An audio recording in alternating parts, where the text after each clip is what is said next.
Hello everyone and welcome to MHS Sports on MHTV. I'm Jess Burton along with Gordon Vincent, and today we're at Staff Sergeant Christopher Piper Field on the campus of Marblehead High School as the Marblehead Magicians football team takes on the King Phillip Warriors.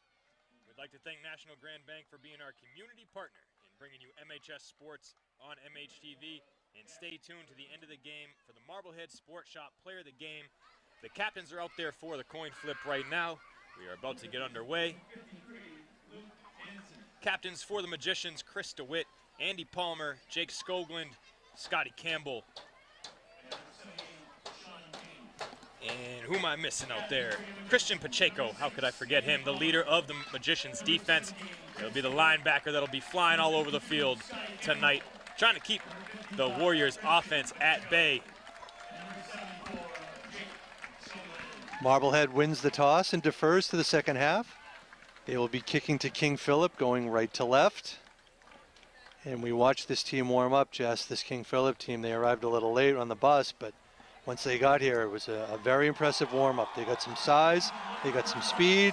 Their quarterback has a decent arm. They're coming off a 31-0 win over Walpole last week. That's right, Gordy. It took them almost 3 hours, or a little over 3 hours, to get here today. We'll see how tired those legs are, but the Magicians definitely have their work cut out for them. We have two teams here that are experienced programs, but the Magicians starters may not be as experienced as the King Phillip starters are. We're going to go to the national anthem right now, and we'll be back to talk more about that. We'll listen in to the national anthem performed by Lonnie Gilmore, an MHS student.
Let's hope the game is as good as the anthem. Yeah, beautiful rendition of the Star Spangled Banner by Lonnie Gilmore.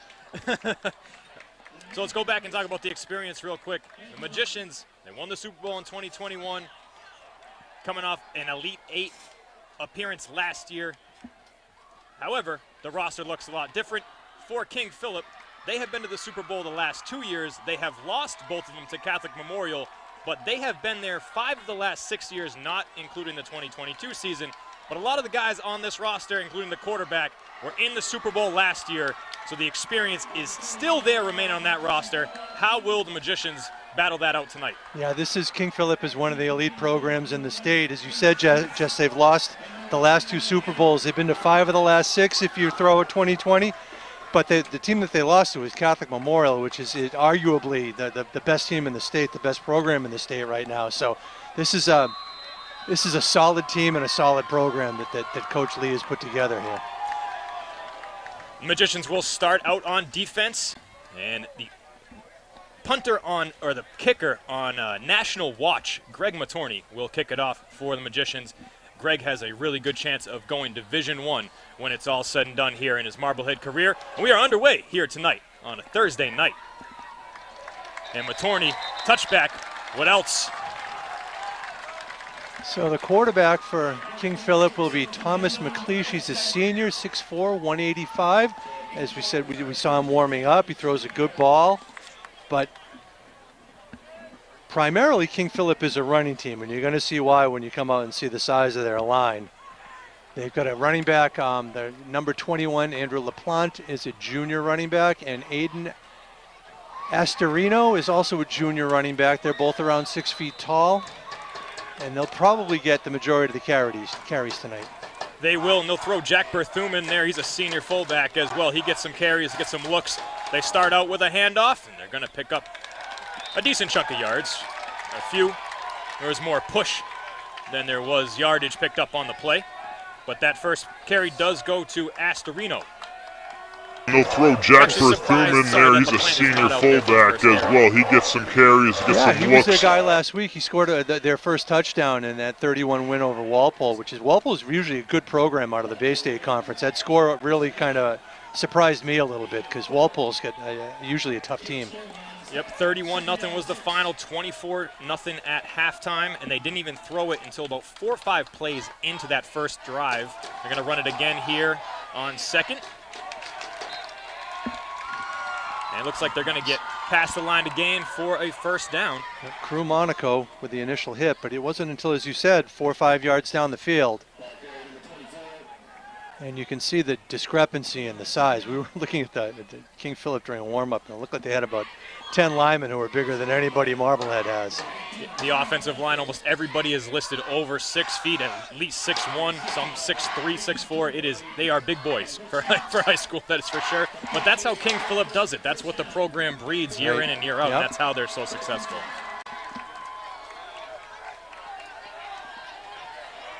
So first down, and McLeish is under center. They'll hand off again. And bouncing outside. Tackled, but flag out. Yeah. That's LaPlante, his first carry. I don't know what the flag could be.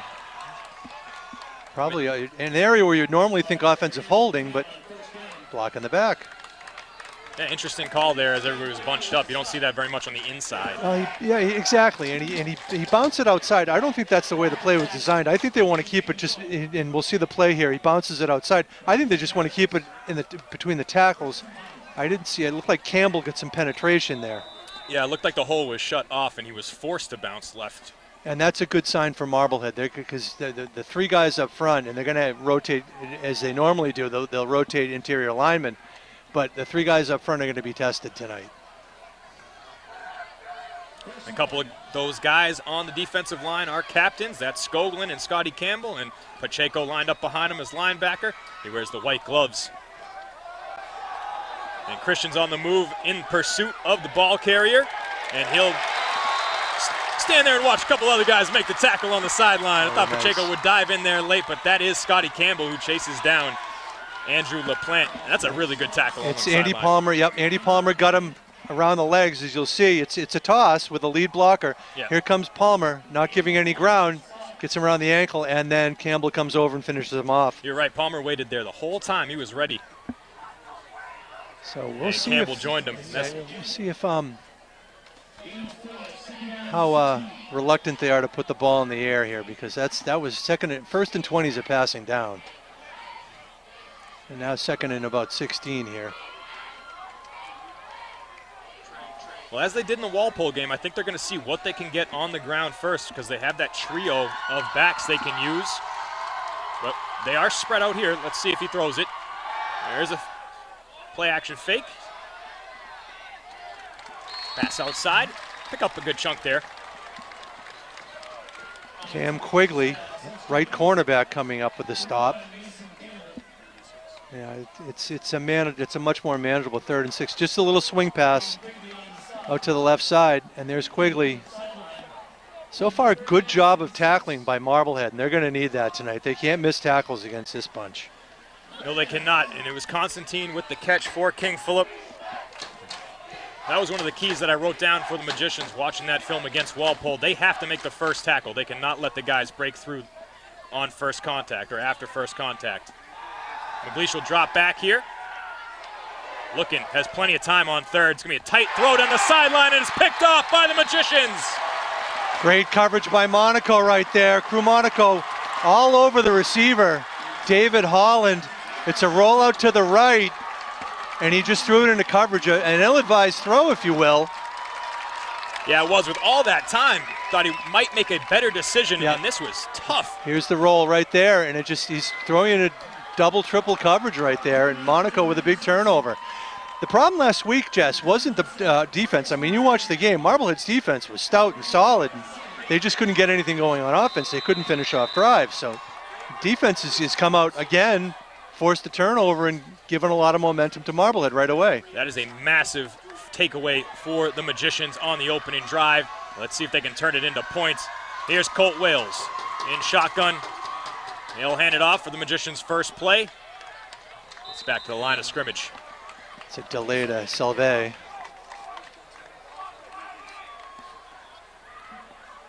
like you said, Cody Salve taking the first handoff. He scored the only touchdown for the Magicians last week. He looked good, but like you said, couldn't get the run game going too much. Yeah, look at the ends. They had 4 or 5 guys on penetration.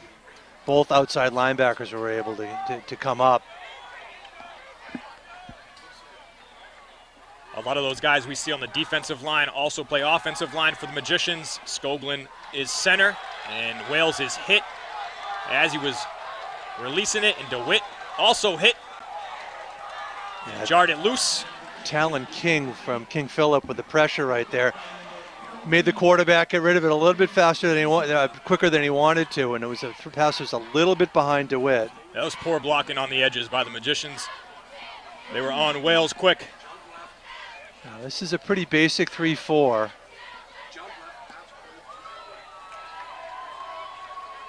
They do keep a defensive back in the slot here.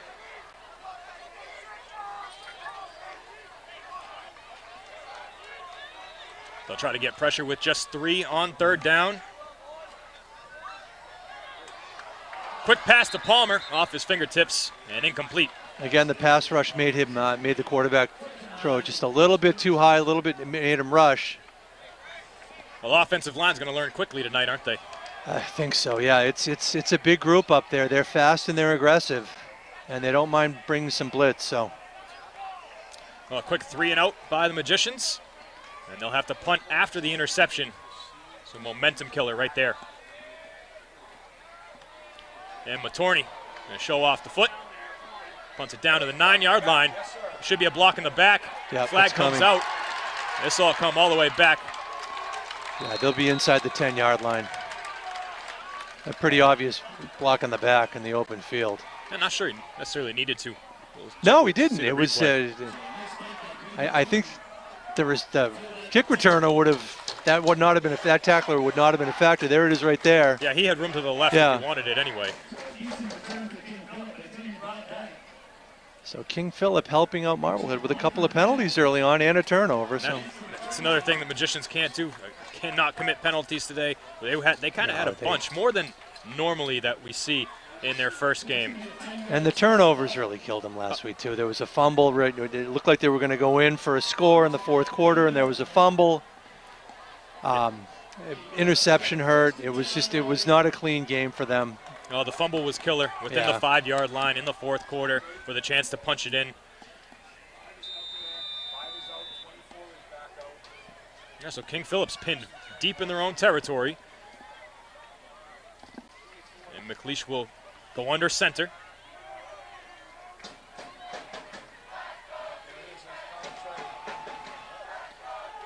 Find a little bit of room. A modest pickup for LaPlante. Yeah, I think this is King Phillip's best strategy here is just to keep it running between the tackles here. They're getting 5, 6, 7 yards when they do that. If they don't commit penalties, they should be able to move the ball. I mean, with that line, they get on Marblehead's defensive line quick. They're finding leverage to be able to push them back. That was actually Astorino who picked up the 7 on that one. 2nd and 3 now. And they actually run a completely different offense almost an old school high school offense. Exactly, than yeah, Marblehead, yeah. 'cause they don't put him in shotgun very often. No, it's under center with an I formation with a real fullback. 6-man front. Yep, and he was hitting the backfield, but breaks through and might have the first down. It's going Might to be just short, actually. I think you're right, just about a yard short or so. But there was contact in the backfield, and he just powers his way for like 2 or 3 more yards. Marblehead's getting good penetration there. They're shooting the gaps pretty well. They're making contact pretty early on. It's just these guys are so big they fall forward, and there's another 2-3 yards. Yeah, Astorino listed 6'1", 220. About 100% chance of a run here. Yep. Fullback. Yeah, he's got it. Bodies everywhere. Yeah. See when they clean it up, where they spot it. And that's been a hallmark of Marblehead's defense over the last 10, 12 years is just a lot of bodies, gang tackling. It's just a simple, it's the first man, it's a fullback. They only needed a yard and they got 3, so. Yep, and we talked about him at the top too. That's Jack Berthume. He's a senior. Yep. He's listed as a fullback linebacker. He's only 5'9", 191. He just bowls his way through the line on that one with the first touch. That low center of gravity helps sometimes. So first down, 6 minutes left to go in the first quarter. We're scoreless. Ball on the 20. Still got a long way to go for King Phillip. They're going to drop back to pass. A screen. The running back.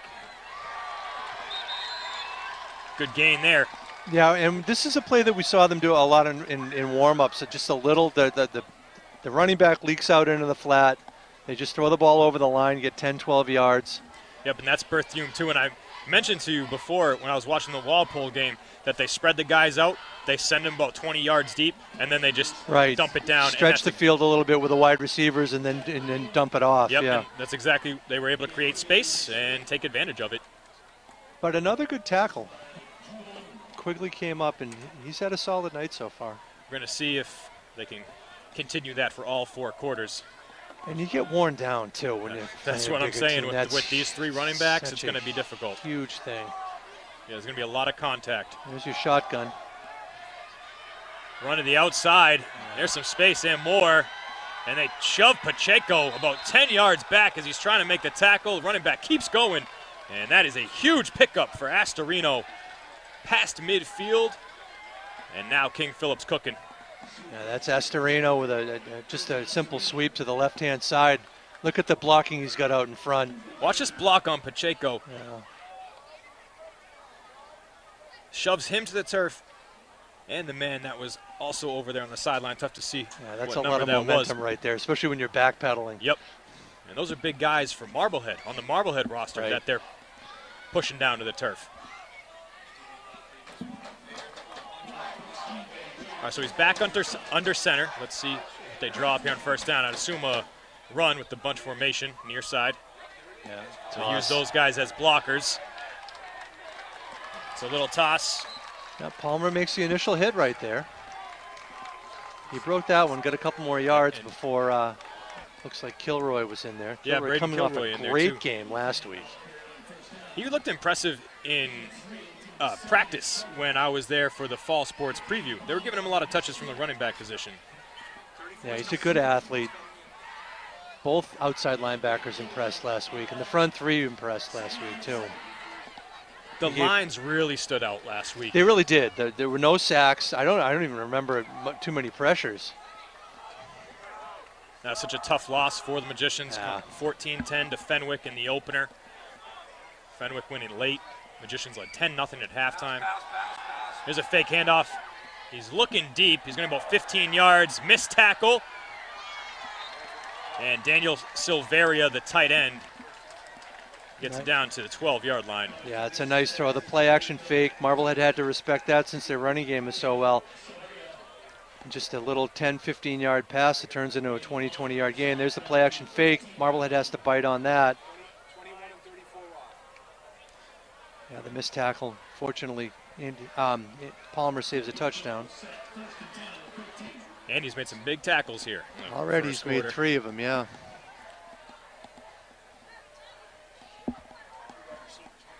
Three minutes left in the first. KP within striking distance. They've gone the length of the field on this drive.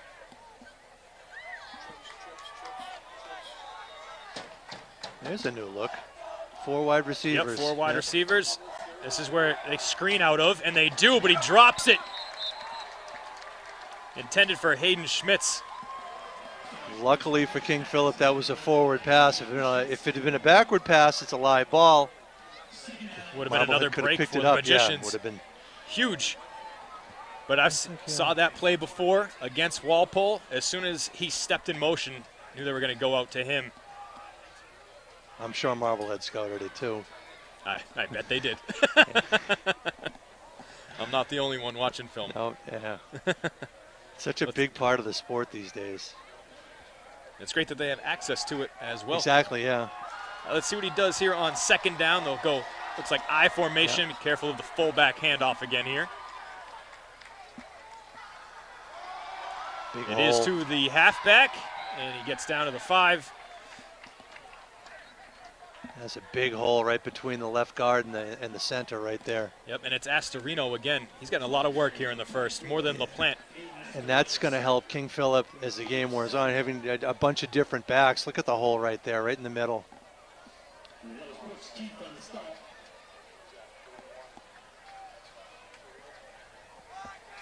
So a 3rd and 3 coming up.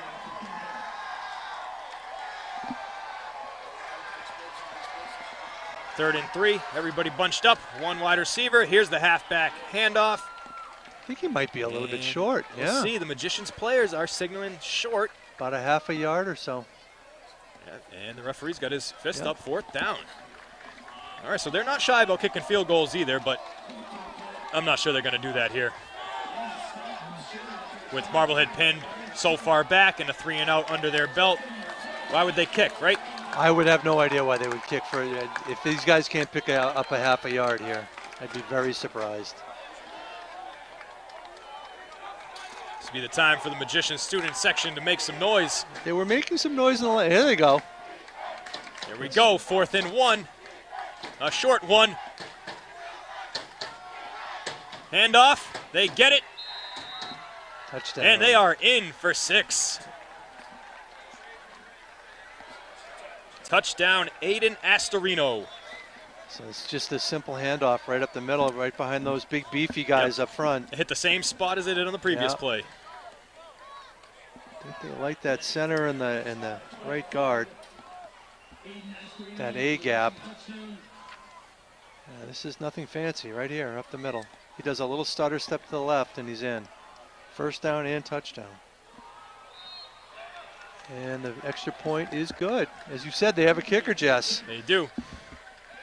7-0, minute 10 left in the first quarter. Astorino's 2nd touchdown of the year.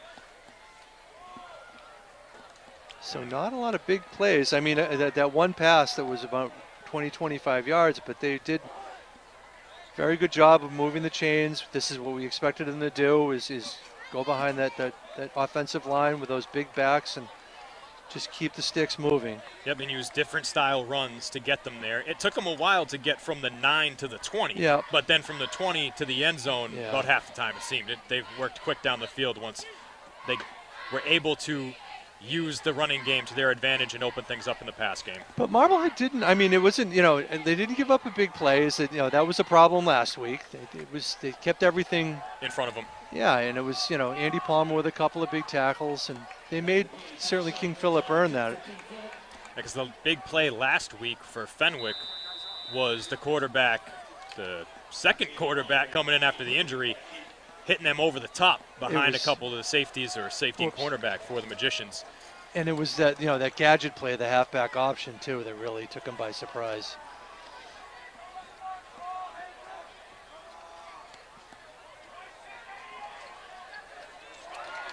Palmer receives the kickoff, and he is hit at the 20.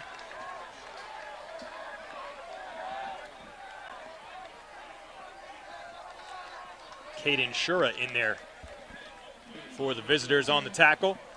And Marblehead needs a first down here, at least one of them. They can't just 3 and out and punt it back to King Phillip here. They got to get some momentum back on their side. Andy went away from the way the kick was taking him too. He went to the right, probably just caught it and kept moving forward up the left sideline. He had some momentum when he caught it. Maybe the return was to the right, and he was following doing what he was told. Wales in shotgun, 2 running backs back there, and he'll give it to Palmer. Pickup of a couple. Well, I like the idea of giving the ball to Palmer a little bit, getting his hands on the ball, because he was emerging as a running back last year before he got hurt. He works well on sweeps, and he does well from the wide receiver position, coming across in motion and grabbing handoffs that way. They can utilize him in a lot of different ways. He's got a very dynamic skill set. He loves playing football too. Here he is again.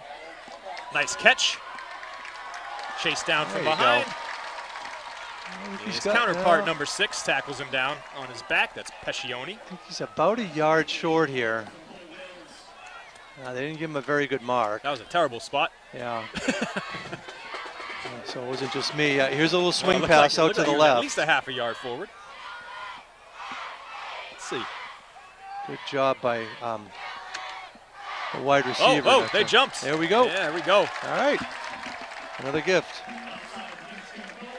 Good job by Kamas not blocking in the back on that one, too. That would have been an easy thing to do.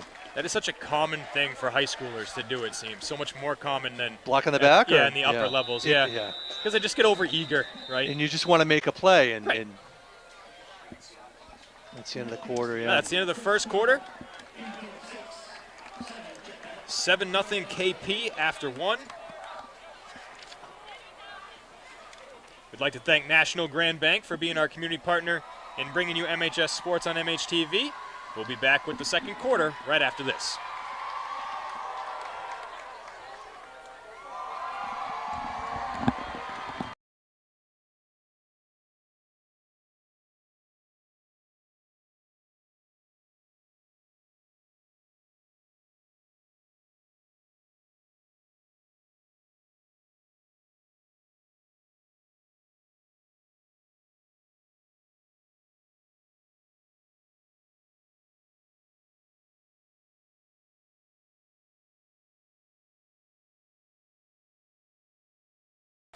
I just got to remember to say Kamas and Skoglund.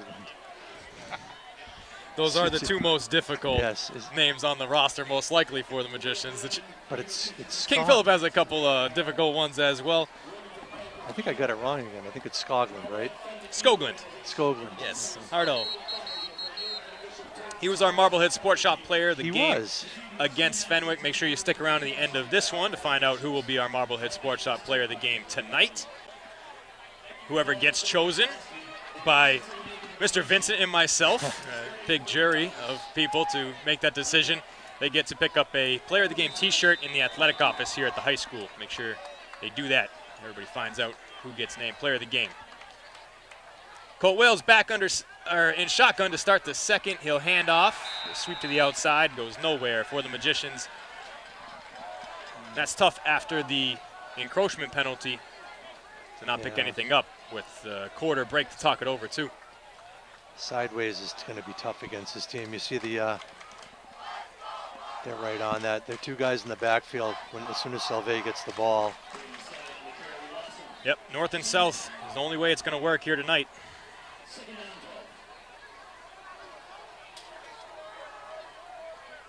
They bring a lot of guys to the line. See if Wales can work the middle of the field on passing downs. May have a hold in the backfield here against the Magicians as Wales scurries outside, taken down for another loss. Yeah, this is going to be a hold right in the middle of the pocket there. And now the Magicians moving backwards after a penalty granted their way. So this will make it that's from the spot of the foul, remember? So. Yep.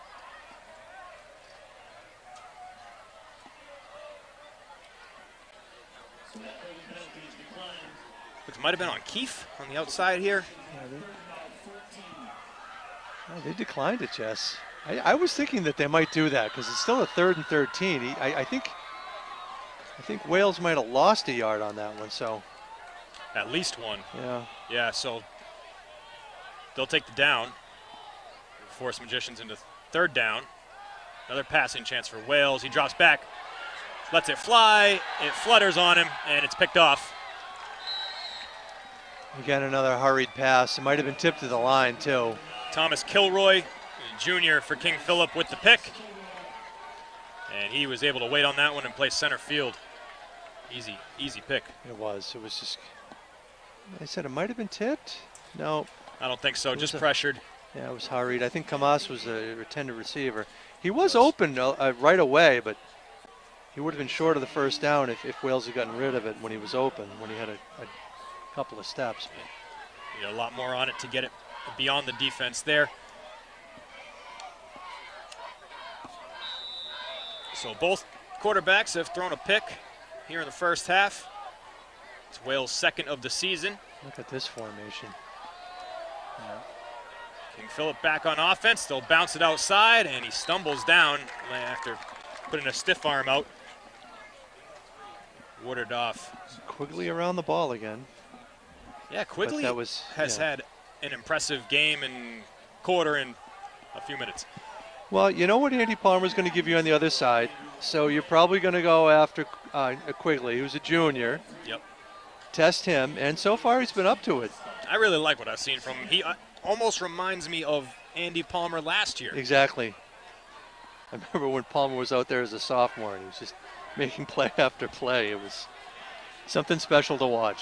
It was surprising at the time. Now it's not, with the work ethic that he's put in over the last few years. Oh, there's a big run, breaking through the hole. Down to the 20, off another tackle, and Skoglund will bring him down from behind. But there is LaPlante. He is the #1 ball carrier for King Phillip and shows off right there why. We were surprised he wasn't out there more on the first drive. They've been saving him a little bit, and he exploded on that one. They bunch the formation to the left, and they go to the right, and he's not even touched until he's about 20 yards down the field. Shakes off this tackle right here. Then shakes Krista Witt, which is very hard to do. Bounces off another guy, and then he's 30 yards down the field. So. And Crew Monaco had a chance at him, maybe as he broke through that hole, but Crew ran behind him instead of planting himself in front of him and trying to square himself off to the carrier. But when you're moving that fast, that's a tough ask to do. Big back moving at a great speed, as you say.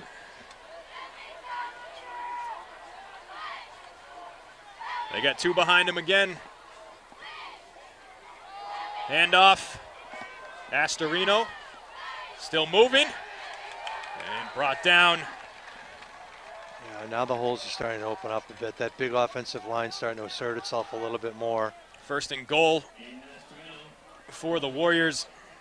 Astorino looks like an old school fullback, actually, with no gloves on, but he lines up there and he powers himself forward as the running back. Taking on 1, 2, 3, 4 Magicians before being brought down. And this is what we talked about, the bigger team wearing down the smaller team. Now what do we got? Well, it looks like we've got a power eye, which we saw a lot of last week. They got them all back there behind McLeish. First and goal, it's Astorino. And he walks in. 13-0, Astorino's second touchdown of the game. Just really simple football, smash mouth football between the tackles. Really well done here. Look at that hole right there. This is just, you're talking about a Division II team with a private school team with a bunch of good players up against a public school team from Division IV.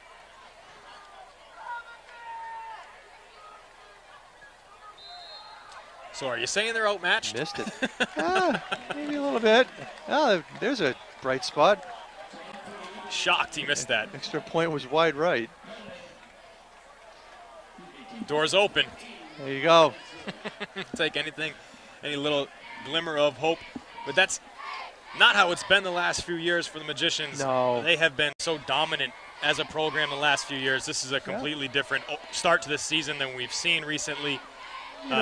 because of the graduations and the guys that have transferred. And you don't want to, it's not a rebuilding year. This is a solid team. They've got some really good players. They just, look at, they played Bishop Fenwick, which was, 2 years removed from a Super Bowl appearance, I think, and a 9-2 team last year. These guys, King Phillip's been to the Super Bowl the last 2 years against arguably the best team in the state. This is two tough opponents. Catholic Memorial might be one of the best teams in the region. Yeah, New exactly. England, when it comes down to it, really. Yeah, St. John's Prep might have an argument, but that's true. But one of the powerhouses in the area. But no, those the Catholic Memorials and the St. John Preps and the BC Highs, those are the dominant programs. Zavarian, this team here, King Phillip, just some really good programs. So the Magicians will start out at the 22. Short return from Cam Quigley. Trailing 13-0, 8:43 left before halftime. Split backs for Wales. He hands off and wrapped up in the backfield is Palmer and spun down. It was Sanchez Doss, number 70, who was a very impressive football player. That's our guy that we're going to watch for spotted him on in the warm-ups. defense. And plays right defensive end, and he's big, and he's athletic, and he's fast. I mentioned in the first quarter at the Walpole game, he forced a fumble with one hand, but he just tackled the guy and completely coughed up the ball with the one-arm contact, and it looked like he wrapped up Palmer with one hand, too, before getting the second on him there. There's a strong man. And again, dropped in the backfield are the Magicians. Their running game is finding no success. Daniel Silveria, number 5 for King Phillip, just beat his man right in held the edge. Textbook defensive end play right there. And textbook defensive end player. He's the tight end too. Right, exactly. We're talking about how they have size everywhere. And athleticism everywhere too. These kids are lean. They've got a couple of guys that are just stocky, but there's a lot of it's athleticism. So very listed 6'2", like this. 205. Here we go. Things open up on the run game here. Past midfield and down. A huge gain for Brady Selve. Finally, the Magicians break through to the 41. Excuse me, Jess, I didn't mean to talk over you. The one thing you can do to slow up pass rush is throw an effective screen pass. This is well designed, well thought out, well executed, and a big play, big first down. Look at that, there it is, just a dump off through the middle. He's got 3 or 4 guys in front of him. Good blocks. Quick snap here, Wales looks to the sideline, complete. And maybe this is opening things up a bit. Nice throw. Wales with a nice roll out to the right-hand side, his throwing side. Puts the ball in a position for Quigley where only Quigley can catch it. If Colt can find some momentum, that's when he really finds confidence in himself. And like you said, that screen play before that, absolutely perfect play call.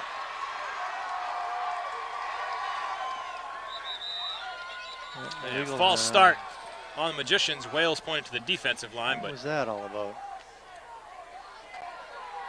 They're not going to Marblehead believe looks Colt. confused. Yeah, I didn't see much I movement didn't there. see any movement, but the guy with the flag in his pocket did. Yeah, So. it's been a quick twitch by somebody. Now they'll back him up.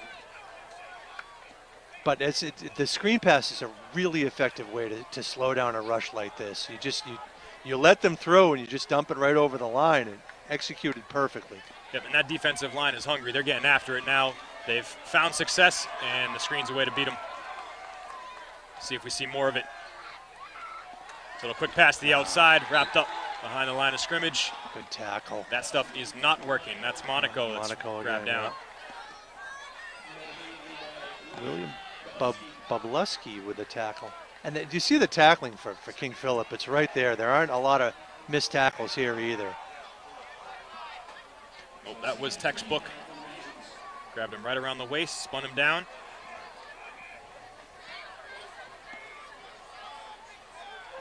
Second down and long.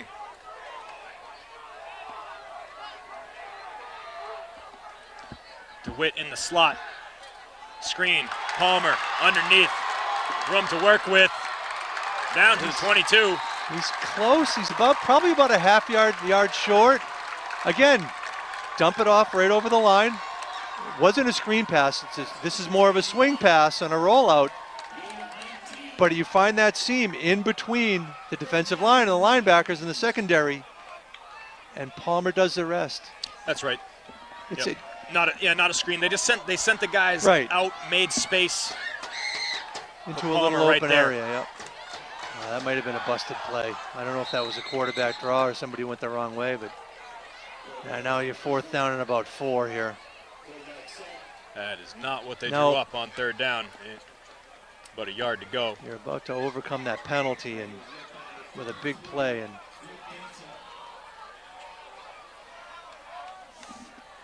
Maybe some miscommunication between Wales and Selvey. Might Could have have been. supposed to be a handoff to Selvey. it's hard to tell. It is. All right, 4th down for the Magicians.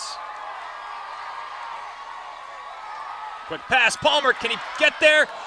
Ball's knocked loose, That's it's a fumble. out. Ruled a fumble on the field, It's and the not player was out of bounds when he touched it, and King Phillip will take over. It's really not going to matter. It's about a net loss of 3 or 4 yards. Yep, He actually tried to shovel it back into play, which you can't do. But Babluski, he was the first one there. He's the one who tried to do that. His body was out of bounds. it's a good play call. It just get the ball to Palmer in the flat and see if he can make a 1st down. But Andy might have been trying to transfer hands from Yeah. left to right there to get it on the outside because he needed to break around the outside for the 1st down and never made the transfer clean. I think you could have had an argument for an incomplete pass, but That's one of those we need to call in Pereira for. And he's not here tonight. he's not around. What happened to him? Didn't he? He's on the other Thursday Night Football Okay. broadcast, I think. That one? Nobody's going to be watching that. They're all going to be watching this. So King Phillip takes over, 4:23 left in the 1st half. They're on the 26.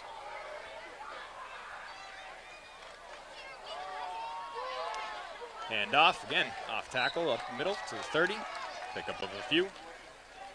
So Marblehead needs a stop or for the clock to run out here. They cannot give up another touchdown before the half. There's plenty of time, a little over 4 minutes, and King Phillip with all 3 timeouts, but you can't go down 3 scores at halftime here. Nope, just ask Walpole. What was the score at halftime of that one? 17. Oh, 17. Actually, was it? No, 24-0. Yeah. Yeah. It's like Pacheco is. Yeah, he's been on that on the trainer's Table table for for a a little while while, now, yeah. a couple drives, and that's a big loss for the Magicians D. He's their emotional guy. He's their leader. Big hole up the middle, another missed tackle by Monaco, and a couple extra after that for the ball carrier. That is LaPlante. Yeah, these 2 backs are just. Man, he picks up almost a 1st down every time he touches it. Yeah, these LaPlante. I mean, they're running through huge holes, but they're upright and they dish out punishment. It's a very impressive ground game here. LaPlante listed at 5'11", 165. Looks bigger than that.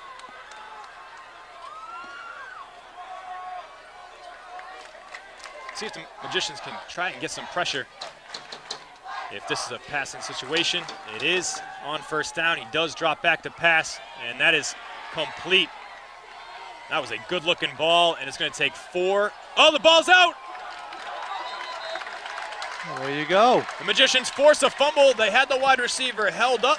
Whistle never came to stop forward motion. The Magicians force a fumble and a turnover. Wow, another huge play by the defense. Really big play. There was 3 or 4 tacklers in here. As you said, Jess, real good throw right here. Just drops it. In the bucket. Yeah, just drops it, and here. I mean, I thought they were going to stop play. Well, his forward progress had stopped, but here comes the ball. The ball's out. Yep. That was Silveria, the tight end.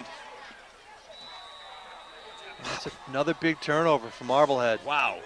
When one they really needed. Now they have to capitalize on it here. 2:44 left. All 3 timeouts. An interception and a fumble recovery here in the 1st half for the Magicians. I mean, you can't really ask of much more from your defense against one of the top teams in the state. Yep. They're giving you more opportunities than you could have had. Now you have to score. Wales drops back, and it's dropped by Keefe, and it almost bounced right into the arms of the cornerback. That would have been disastrous right there. That was Schmitz defending, and Keefe unable to catch it cleanly. As you said, the carom almost ended up with the defender on the Schmitz on the ground. Here's the replay. That's a little swing pass, a little sidearm swing pass here. That's a little more than a swing pass, but look at that. Oh, bounced right off his hip. Oh.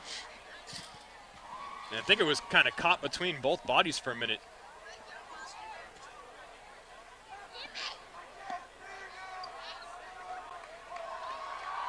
First pass intended for Keefe tonight. Split backs around Wales, a rollout, and that too intended for Keefe off his fingertips.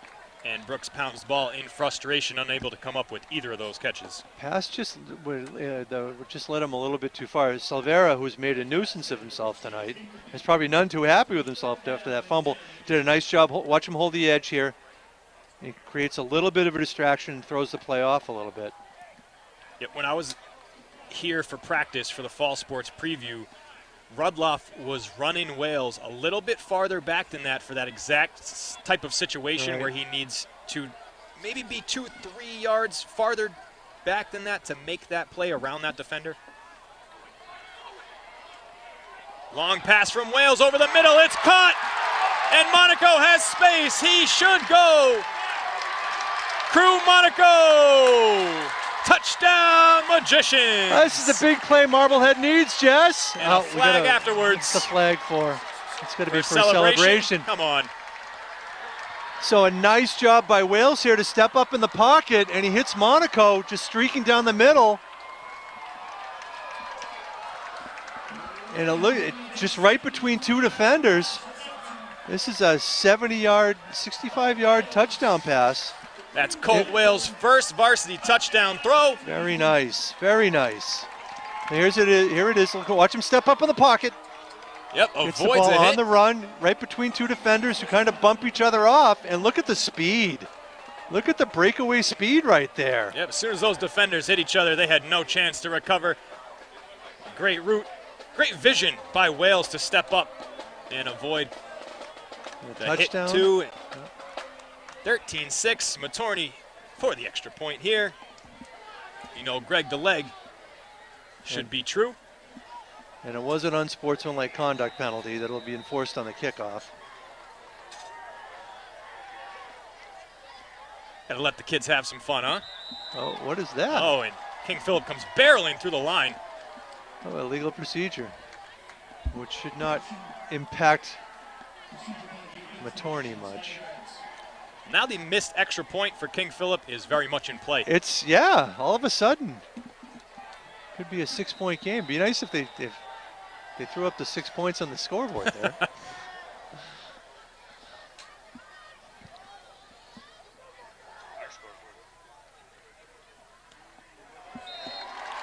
Matorney he missed it. Missed it. Yeah. Oh, my goodness. Broadcaster's jinx for one of the best in the country.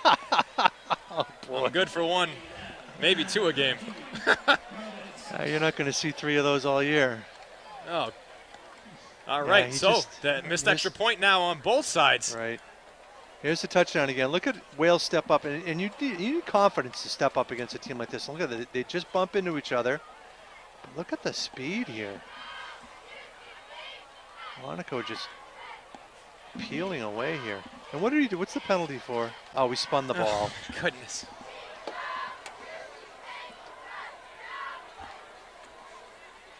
No fun. It's the no fun league. It's the no fun league. NEC, no excitement conference. There you go. That's a good one. It does put a little damper on things because Marblehead now has to kick off from the 25-yard line, and instead of having Monaco just booted into the end zone, now King Phillip's going to be able to get a return. But a big shift of momentum all of a sudden, Jess. Yeah, it's huge. With 2:20 left before half, they are on the scoreboard. First score allowed by King Phillip. Throughout, game and a half, so now that's in their heads too. 2 turnovers by the defense. Big play by the offense. If you can, And that may be the biggest sticking point, is turning the turnover into points. right, exactly, and that's the key to just about any football game. It's points off of turnovers. Chances are, if you win that battle, you're going to win the game. 2 turnovers for King Phillip and 1 for the Magicians here in the first half. Return for King Phillip. Bounce outside. Uh-oh, Julius Galante can't make the tackle. That's a big takedown right after midfield. That's the kicker right there. That's Greg Matorney. Yeah. Not afraid to mix it up. He's not a kicker, he's a football player. That's right. He'll tell you that himself. Yeah, that was a good tackle. That was a great tackle. They didn't go over that at the kick and punt No, probably not. in Yeah. Texas. No, that was. Probably wasn't a lot of that. So ball's right at the 50. Good field position for King Phillip. 2:09 left from the half. Now look at this. Watch it. Great tackle. That's a lot of kids at this level would end up hitting a face mask on that tackle. Not our kicker. no. And despite the missed tackle, good to see Galante out there wearing 19 again for the Magicians. Deep Throws off pass the back here. foot. Interception possible. Oh, he dropped it. Quigley had it. Man, he wants to give it away now. Yeah, this is a. McLeish not on target. I think every time King Phillip tries to throw the ball down the field, it's a win for Marblehead. You mentioned in pregame that it floats on him a little bit. It does, and this was underthrown. Probably should have been picked, but good coverage. Hey, if it hits you in the hands. Yeah, exactly. Well, that's why they're defensive backs.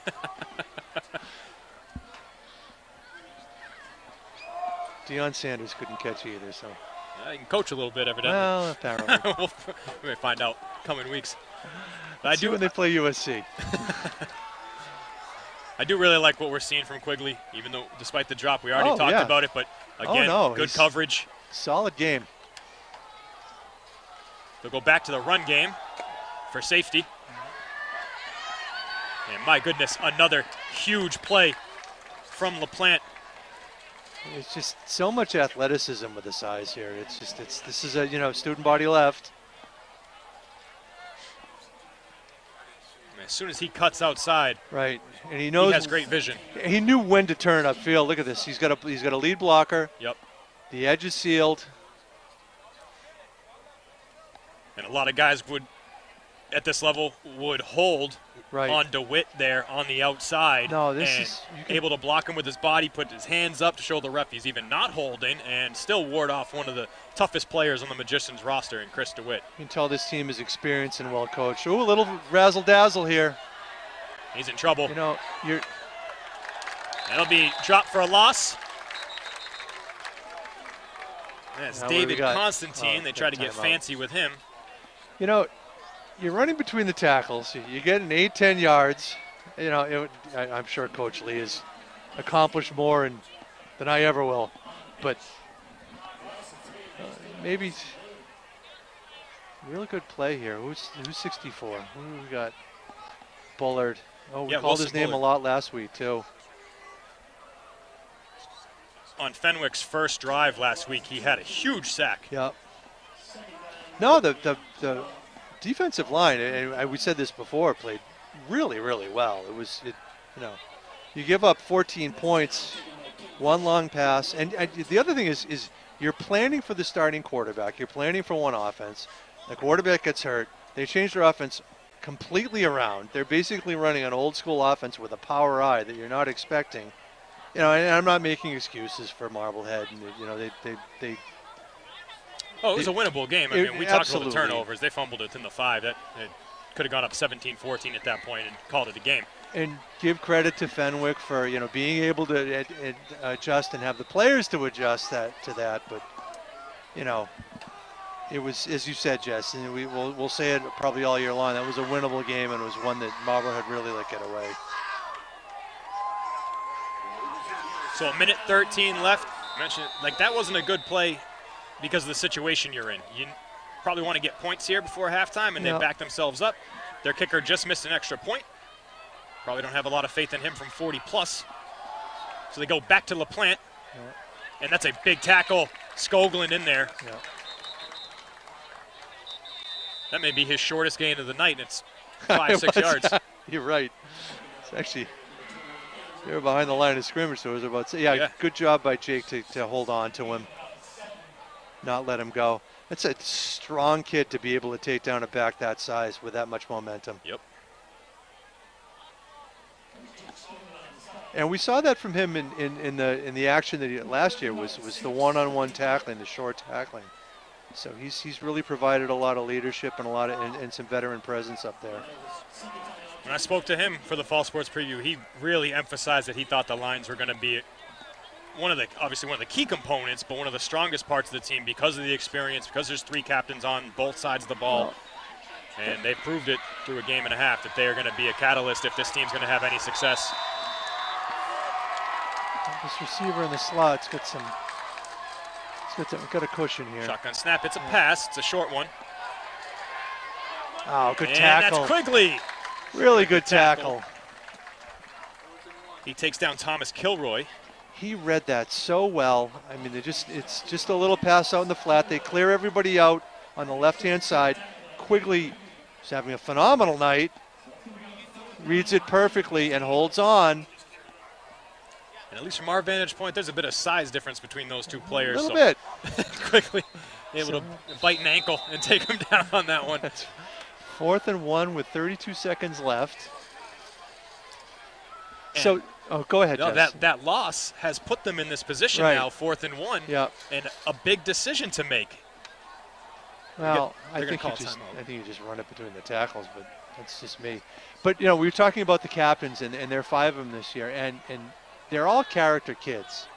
And they're all kids who, you're going to be able to count on. They've come up with big plays. They've been in big situations in the past. And, Campbell, DeWitt, Pacheco, even though he hasn't played well tonight, Palmer and Skoglund, those are your guys that, they're experienced, they're leaders, and those are the guys you're going to be relying on. Especially with O'Neal transferring and Cronin and Anisi graduating, and Keogh graduating. Pacheco was a junior captain last year, but the rest of these guys are in new roles.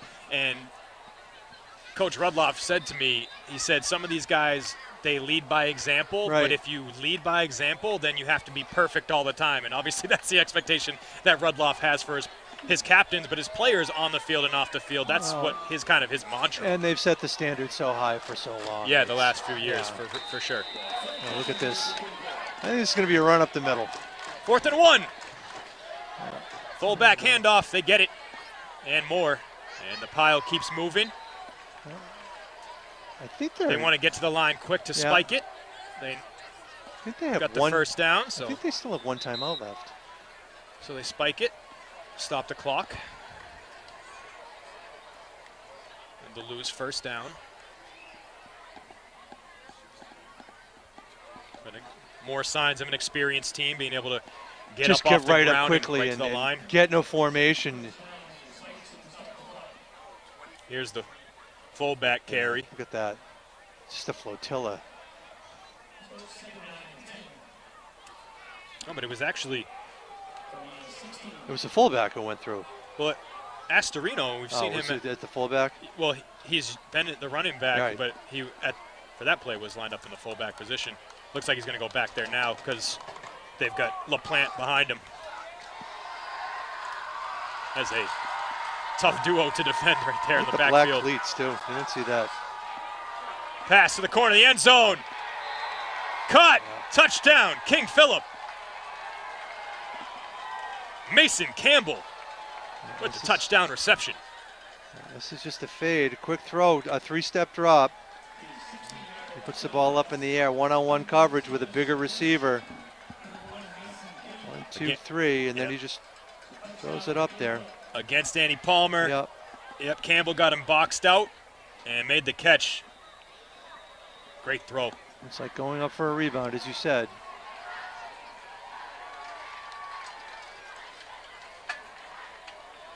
That makes it 19-6, and that is through. 20-6 with 16 seconds left. A late score in the half for King Phillip to separate themselves before the break. Yeah, that good field position. They got the ball right at midfield, 50-yard drive. Almost perfect. They took all but 16 seconds off the clock, but they got a little bit over 2 minutes. Yep. Really good use of the clock, knowing what plays to call. And I'm realizing for them, almost every situation is a 4-down situation because their running backs are so strong. Like you said, I thought, the loss of yards puts them in a tough decision on 4th and 1. Yeah. It's not a tough decision. It wasn't a tough Hand it to decision one of the at all. 3 running backs and pound it forward. That's what they do, and they score on the next play. They've got so much of a size advantage up front, they can get 4 or 5 yards on every play. So they're not scared to lose 2 or 3 yards on 2nd down if they can get it to 4th and short. And you can tell how confident this team is. They know they're good. They know that they're going places this year. That it's Super Bowl or bust for them again. It has to be. They were the 2nd seed in Division II last year, the third seed the year before that, or vice versa. But again, Super Bowl appearances in the last 2. The tough thing is getting by Catholic Memorial for some reason is a Division II team when they're in a league where I think everybody else is Division I. Maybe I don't think Malden Catholic is Division I, but no, they dropped them down recently. But they have not been as much of a factor as certainly Xaverian and St. John's Prep. So we have 10 seconds left. Couple of timeouts. I don't know. Pat Mahomes can do it. Why not Colt Wales? Wales feeling pressure off the edge, tucks it, still keeps his eyes downfield, connects. Kamas. And that's Kamas, yeah, right at the 50. It's a great throw right there. You're seeing a lot more confidence with Wales after that touchdown pass. Not sure they got the timeout in. They did, yeah. The referee awards them a timeout. It's going to be a second, probably, because we got 000 on the clock. Yeah.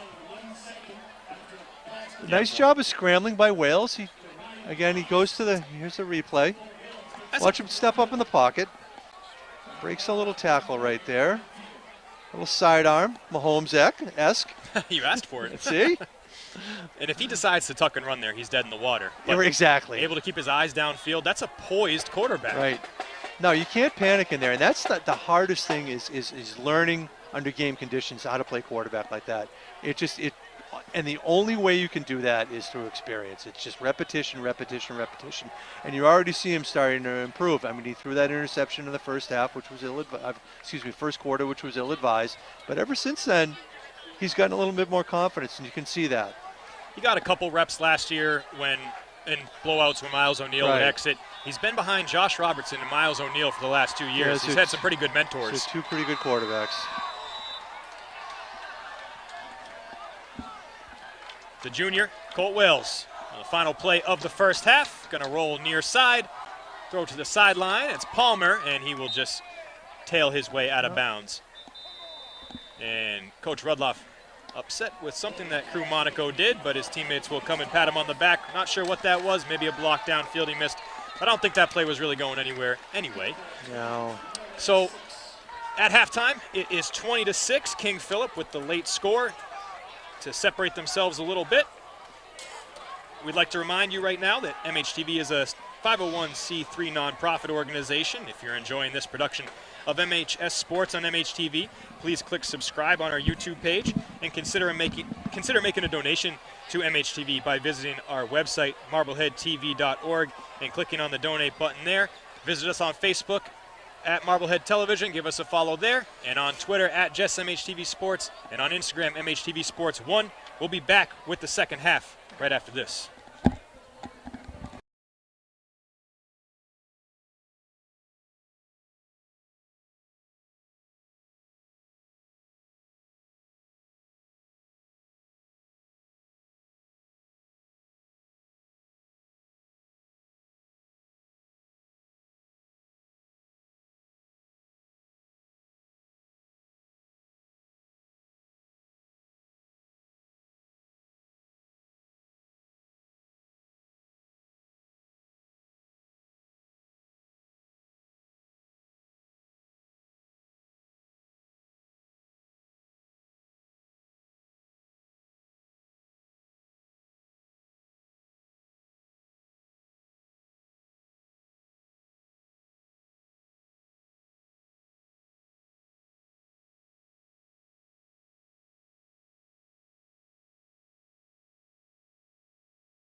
Maybe King Phillip didn't come back.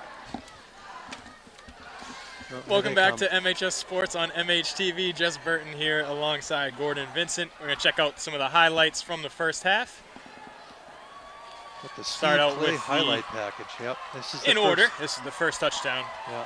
by Astorino for KP. One between the tackles. Saw a lot of that. He went on to score the second touchdown, and then they missed the extra point, which made it 13-0 as he pounds it in right here. Off tackle the other direction. It's the best setup play for the Magicians. Yep. Look at that. Little screen pass. Look at the four blockers out in front. That's really impressive. And he held on to the ball, too. Yeah, that's Brady Selvey with the big gain. He had 45 rush yards last week, and here is the touchdown throw as Wales steps up in the pocket and hits Monaco. The two defenders running into each other. Monaco able to cap it off with the score. Again, the speed was so impressive. Just the breakaway speed. And the celebration, you know he wanted to gritty right there. It looked like he was about to bust out into it, but it might have been 2 flags. I don't even know what you're talking about right now, Jess. You'll see if you see Justin Jefferson tonight on the highlight, it's his dance. Okay. And then here's the final touchdown for KP. Yeah, look at that. Good throw, good catch. Yep. That is utilize those Mason big receivers Campbell in the corner. So, I mean, Marblehead had some moments in the first half, a fumble recovery, an interception, that big play for the touchdown, the screen pass. Just, you know, this is, I hate to say it over and over again, but this is an elite program they're playing tonight, and a really good team with athletes all over the place. Yep, as we said at the top, both experienced programs, but their roster more experienced at this moment than the Marblehead roster. Right. Still trying to find themselves early on in the season here. And as you said, you know, you have to replace a quarterback who's going to a Division I program next year. You have to replace one of the best players in the history of the program, Connor Cronin. You have to replace a couple of linemen, a couple of defensive players. You know, it's as we said, it's not rebuilding, but you are starting over a little bit, and you're getting players who have not played a lot before. They're now, you know, they have to step up from being 2s and 3s to being 1s, and there's going to be a little bit of an adjustment. And this is a lot to take on with your second opponent when you're still in a transitional phase like this. Yeah, as Rudloff said, it's new guys being plugged into positions that were key positions where they had big losses. Right. I think, what did we say this last week? I think I read in the Salem News or one of the papers where he said we have to replace our catcher, our shortstop, and our center fielder. And it's, you know, that's it. That's what they have to do. But you know what? They're not making excuses. They're coming out. They're still playing hard. The effort's right there. Nice touchdown. They get the ball here to start the second half. Come down, score a touchdown. It's a 1-score game again. Yeah, this will be a very big opening possession for the Magicians. Yes, absolutely. They really need to score some points, and not a field goal, but a touchdown here. It is Palmer and Quigley back to return the kick. Start the second half. It'll be Quigley. And he gets to about the 25. He gets tripped up. I liked the idea of getting the ball into Palmer's hands a little bit more. They seem to focus on that. He caught a couple of passes. I think he had a running play. I think that's a good strategy. Got to get a couple more guys involved, maybe get DeWitt involved. Salve's been there for you, so maybe spread the ball a little bit around. I mean, there was not a lot of yelling and screaming downstairs. It was all strategy down there. Yeah, it was. DeWitt has been uncharacteristically quiet. Well, he's been well covered. Look at the guy who's covering him. He's about 6'5", 180. It looks like he could run the 40 in about 4.5.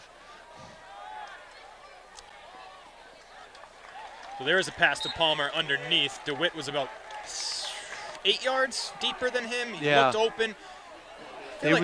I had my eyes on Chris during that play. I feel like he needs to either cut harder to make separation, or they need to run him in some sort of curl route, because that defender that you mentioned was about 9 yards off him to start, and a curl route may have set him up for a completion, but not what they drew up there.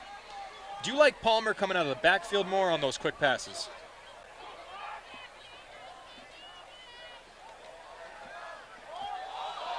Down the sideline to Kamas. He stops, takes a hit on the head, makes the catch. Nice throw. It's a quick two-step drop back, 2-3-step drop back, and the quarterback floats the ball up to Kamas. Wales gets a lot of air under it. Watch this. It's actually not a drop back. It was a shotgun. And it's a little underthrown, but that's okay. No, that's where you want to put it for Kamas. He absolutely. has really good ups. He can get up and get it. Screen. Oh, that's overthrown on the screen. 2 flags come out. Yeah, lineman downfield. That's what's gonna be. On the Magicians. Yeah, there were several. Pick one. I think there were 3 or 4. And that's what happens. That's the danger of a screen pass.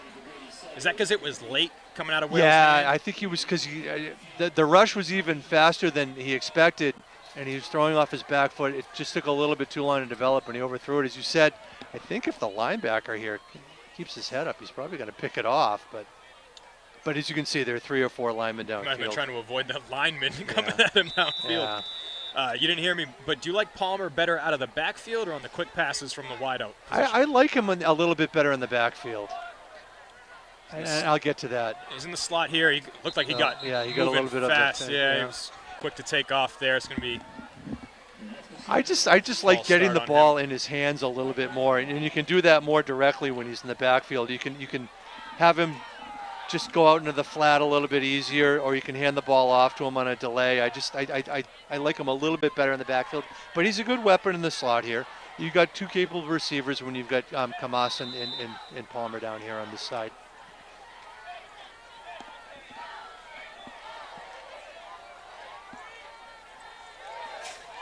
DeWitt's in the far slot. Kamas is near side. And here's Palmer, short motion.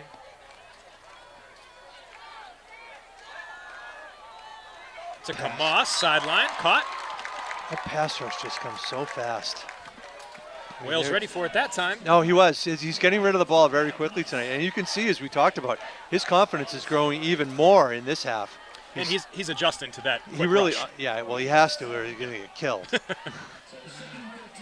But that's not necessarily easy for a quarterback that doesn't have a ton of experience. No. And he's kind of adjusting on the fly here, which shows his intelligence back there. There you go. Great pass to DeWitt. That's what we want to see. Get Chris involved. He's going to be short of the first. By about half a yard, maybe. It's third manageable. Yeah. So you think it's third and a half a yard. Got to be 4 down territory. DeWitt's going to come off that left shoulder, not moving. Yeah, that was That's a problem bad last sign. week. And last week he came off and then returned with a shoulder injury, but actually looks like he's holding his wrist or hand right now. But DeWitt is off for the time being. 3 wide receivers set. Selvey on the hip, and he'll this is talk it over. It's like that old bump and run coverage that used to be prevalent in the NFL in the 70s. They want a timeout here. Yeah, I think you're right. OC Mike Giardi saying tell Chris DeWitt to go down on that, bide them more time to pick a play without him in there. Because right now, they're rolling upfield, and the plays consist of DeWitt out there. Yeah, he's a tough guy to replace too, if you can. I wasn't sure if he was going to play tonight, but you could, because of the shoulder. Because of the well, I assume it was a shoulder injury. Yeah. That's what it looked like it was last week. Yep. And that was in the first half last week, and he came back in after halftime. Yeah. And, Pacheco's out. He's undressed down here. No jersey, no helmet. Not sure what the issue was with him. But that's a huge loss. Obviously, they thought they were having him as their lead linebacker. And he's their left tackle, too. Yep, offensive line as well, yep.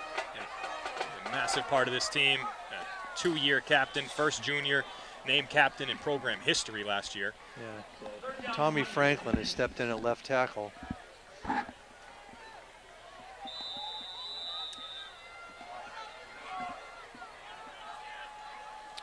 Shotgun on 3rd and 1. Rolling there out. You go. Complete to Monaco for the first down. Nice throw. It's a rollout. Design play. Just have Monaco find the stick. Nice. That's a really good throw. It's a really good throw.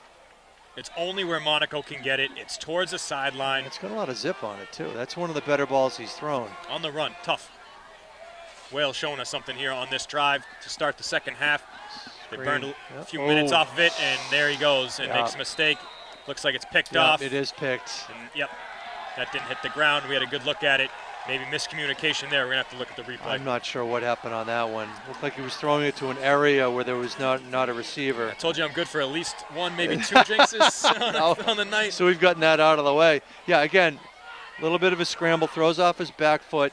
I don't know if Palmer's supposed to be the intended receiver. He wasn't the outside guy. Unfortunate turnover. So we're going to look at replay here to see if he plucked it off the ground. No. I just think. Let's see it one more time. I can't see who the outside Well, they're giving guy it to was. us, so it doesn't matter what we think. So yeah, maybe get a little VAR going here. I don't know. At the first replay, it looked like he was juggling a little bit when on the ground, but doesn't matter what we think. That second replay made it look a little questionable. At first, looked clean. They fumble. Dives right on it.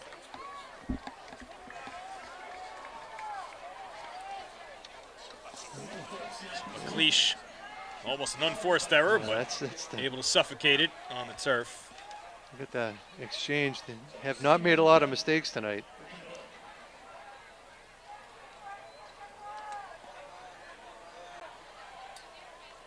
I think some of the fans down there are also saying that the interception hit the ground. They had a better look at it than we did. 2nd and 11. 2 backs behind McLeish.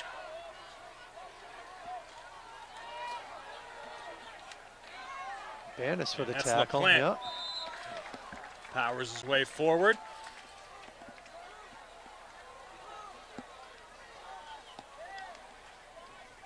It's our first look at Banis on defense, I think, tonight.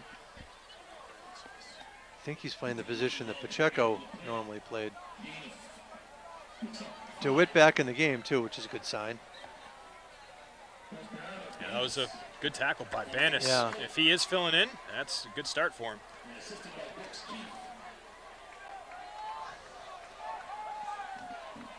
We go with that passing set now. You know, it's funny. Well, we'll wait for the play here, but.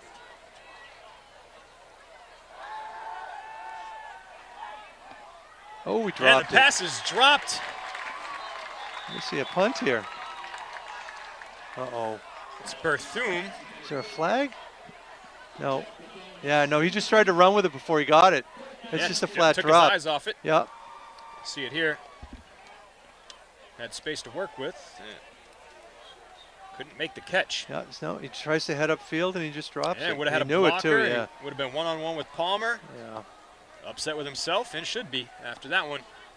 Gonna give the Magicians the ball back. Within 2 scores. Palmer back to receive the punt.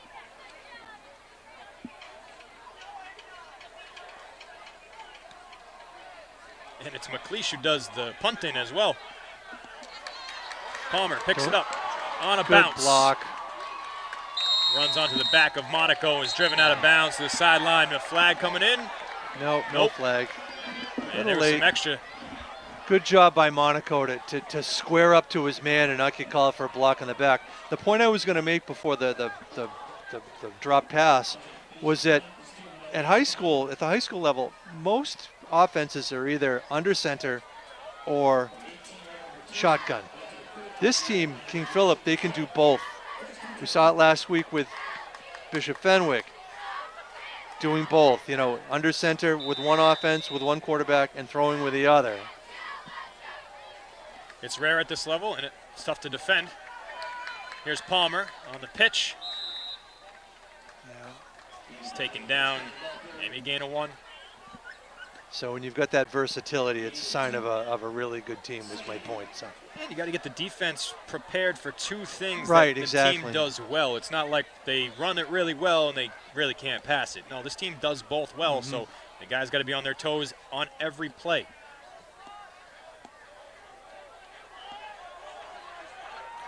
past the 7-minute mark here in quarter 3. Wales looks near side, caught and dropped. Rylan Golden with the catch. Yeah, this team tackles so well. And I like the idea of continuing to get the ball out, the quick passes, trying to get the ball out as quickly as possible before the pass rush gets on top of you. They have not had a sack tonight. I don't think they've had a sack this year, have they? I don't remember one last week. So the offensive line has not given up exactly. a sack. No, I'm thinking not tonight, and I don't think Wales was sacked last week. Well, we talked about the strength. That is a strength. And again, Skoglund told me that they really thought they'd be able to keep Wales upright, and they've done the job.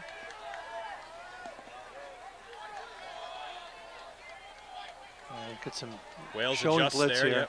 Yep. Goes up to the line. Yep. Barks out a new command. That's Kamos near side, and Ryan got a foot down. Heck of a catch by Kamos. It's really, the throw's a little high.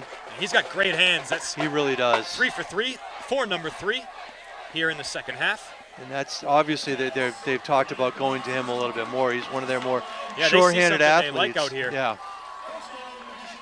Especially if DeWitt can create some space. If he can drag a defender away. They're near side. Here's DeWitt over the middle. Oh, thought he was going to pull the trigger. Not sure he had enough space to hit him. But there is Wales dropped. I'm not gonna say it. I'm just gonna shut up now. That one's on you. Jinxing all over the place. He hasn't been sacked. 2 plays later, he's sacked. You know how they give out half sacks? Yeah. Well, that's a half a jinx for you and a half a jinx for me. I think it's a full jinx. I think that one's on me. Well, you know what? They haven't thrown a 52-yard touchdown pass this year. So. Let's see how that works out. Wales looks like an option, going to keep it himself. He breaks free past the 40. Oh, he coughs it up. He gets hit from behind. It's loose. Marblehead's looks like got it, Magicians jump on top of it. I think Salve's got it. Oh. If King Phillip has it, then they ripped it away from him. I haven't seen. No. Oh, no, they did. I thought Salve had it. Oh, I thought he secured it. Oh, and Wales is hurt. Yeah. That's a good run, too. All right, so here it is. He breaks through right here at the line of scrimmage. Yeah. I don't know if the defender got a hand in there or he just stumbled but it looks like Salve's got it right there. They both had a hand on it. Might have just outpowered him. Oh, he rolls over. Yeah. That fighting for the football. He's got the ball there. When he rolls over onto his back, the King Phillip defender has the ball. More concern is for Colt Wales. Yeah. Immediately to the table. With a limp. Limping off, no pressure on that ankle, and now slaps the table in frustration. Scared the heck out of the trainer. Really did. I think she said, don't do that. Yeah, I think so too. I don't think he was very happy. Ever again. All right, so King Phillip takes over. They really can separate themselves here with a score. They run it up the middle. Oh, big hit delivered late, but he just continues to move forward. The strength from Aiden Astorino. Using all 220 to just power his way forward. I like both these backs. They're just rugged runners. They just bounce off. Look at the holes are there too, but just the yards after contact. Yeah, there's the contact right there, right about the 34 or so. And look at comes flying in there. And he gets another 6 yards after the initial contact. That was Brooks Keefe, who came in like a rocket and just ended up bouncing off of him. It's a good hit. It was. So Keefe took the worst of it, though, I think. Another handoff to Astorino, untouched, past the 50, past the 40, the 30, down to the 20, where he's finally wrapped up by Banis from behind. That was a design play to the left-hand side, and the left-hand side of King Phillip's line just dominated the line of scrimmage right there. And Astorino was, watch it now, yep, there's 4 or 5 yards, and now he has the vision to see that he's got some room to the right. And he's just a wrecking ball. I mean, 40, almost a 40-yard gain. Yeah.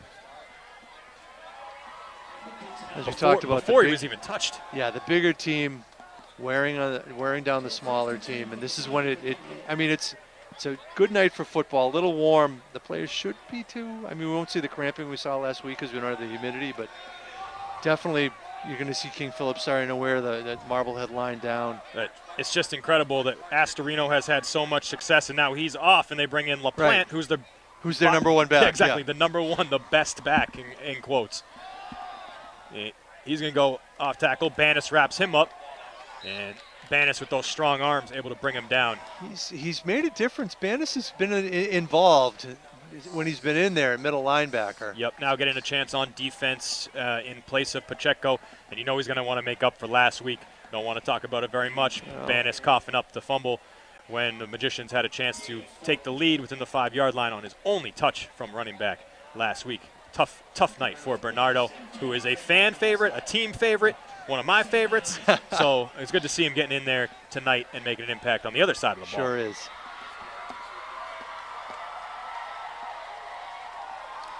There's a pass towards the sideline. It's dropped. There's a flag out, and they're still players going at it continue here to in the battle. middle. I don't know what that. There was some sort of scrum in the middle. We got an ineligible man downfield. On that pass, how did the lineman have time to get downfield? And it was Danson for King Phillip and Gavin Ferretti for the Magicians, mixing it up after everything was said and done. I guess they were downfield. I mean, you look at a couple of guys who were downfield. Why? I don't know why. I don't know why. It's a sideline pass. They must not have known the play. That's something that probably don't see from King Phillip very often. So instead of taking it's a 5-yard penalty, so instead of taking a 2nd down and 11, it's a 3rd and 6. Interesting strategy. So 3rd and 6. They can pick it up with one run, but you'd have to think, again, 4 down territory for them. If they pick up 4 here, I'm sure they're just going to line back up, pound it again. To LaPlante, yep. To the outside, turns the edge, and cannot get to the sticks, or to the pylon. The little sticks. Just that burst. You can tell he said why he's the feature back. He's got a little bit more speed to the outside. Look at the jets as soon as he gets it. And the pitch is actually kind of behind him. Good blocking out front.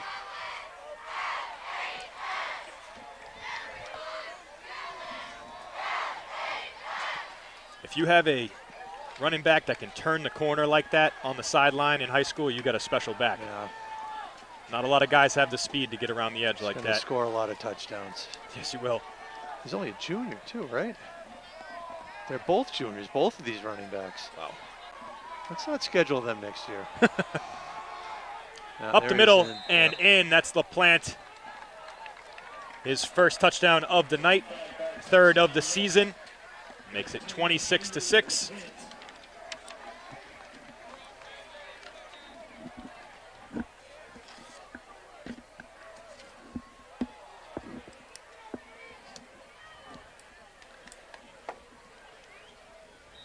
Just go, yeah, there's a touchdown right there. Just go right between the tackles.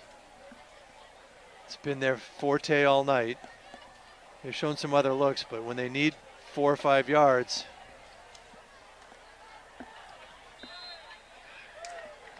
So Woods nails it. 3-score game now with 2 minutes, 22 seconds left in the 3rd quarter. Not impossible. See who comes out to play quarterback. Yeah, that's another thing. Wales was getting his ankle taped. He's got his shoe on. He's putting his shoe on. So another look at the touchdown right up the middle. they did have a quarterback, competition in preseason. Wales emerged as the starter there, but there were some other players who were involved. I know Drew Goldman was involved. I think Finn Gallup was involved. Yep, Gallup's one of them.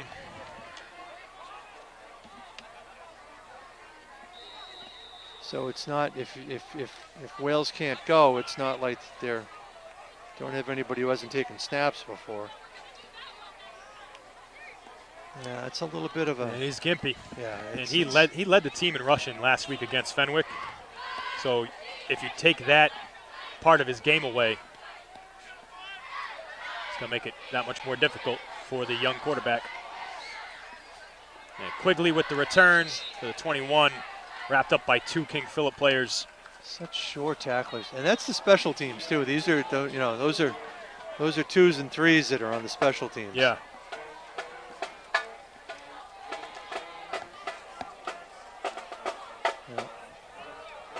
Colt is going to give it a go.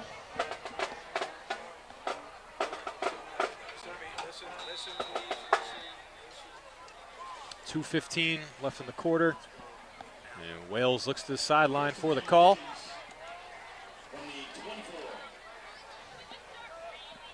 DeWitt is not out there to start this drive.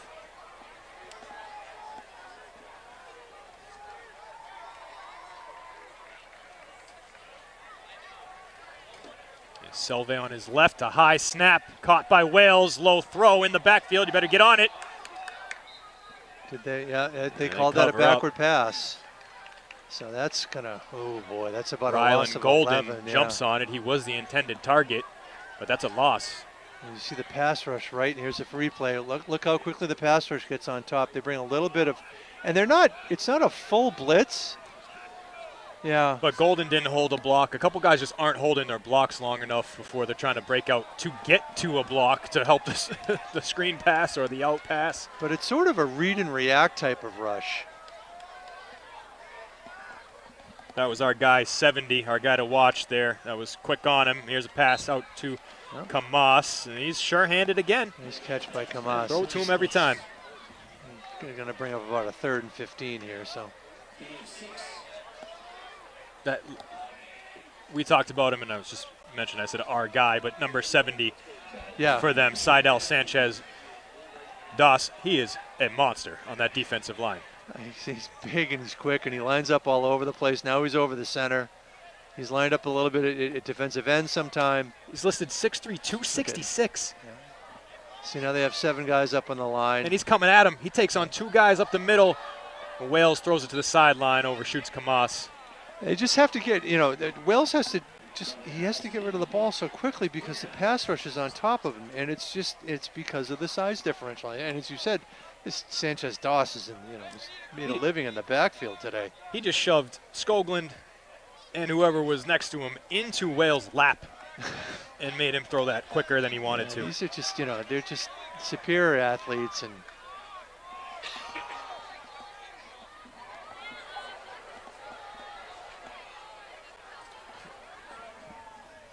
now you got Crew Monaco on the sideline. He's getting, looks like his calves stretched out. That's probably cramping. It's kind of a warm night. Like I said, it's not as humid as it was last week. Decent punt from Matorney beyond midfield, but space for a return. 1 tackle broken past the 30.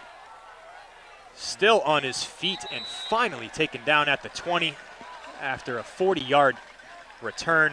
Again, this is a player who plays special teams. He's a junior who's Kilroy, Thomas Kilroy. 6'2". It's like they grow them on trees down there in Rentham. They're baby trees. They are trees. I don't know much about Rentham. I know it's near Foxborough and good outlet stores. That's what they're known for, right. basically. And you can see it now from that new lighthouse they built at Gillette Stadium. Okay. So it's not an area that I go to a lot. Rentham, I just, everybody knows where Foxborough is, obviously, but that whole Rentham, Dighton, Rehoboth,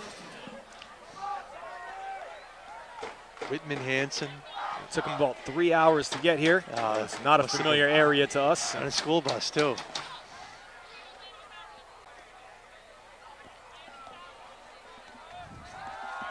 Fake handoff, throw near side, caught by Campbell.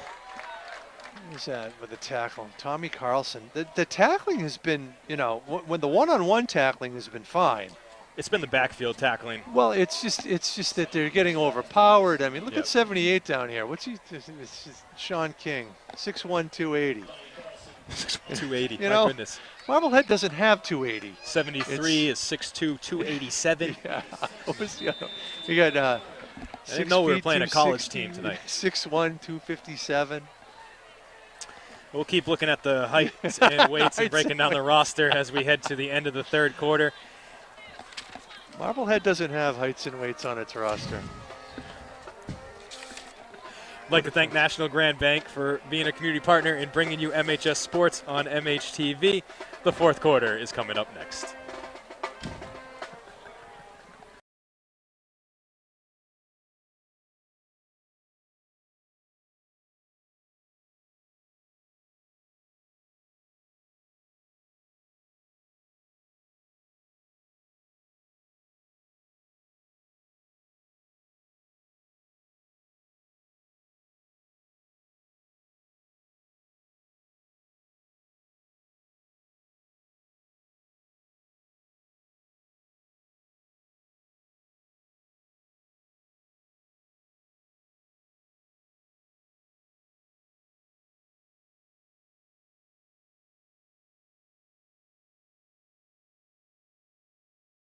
Are here next week.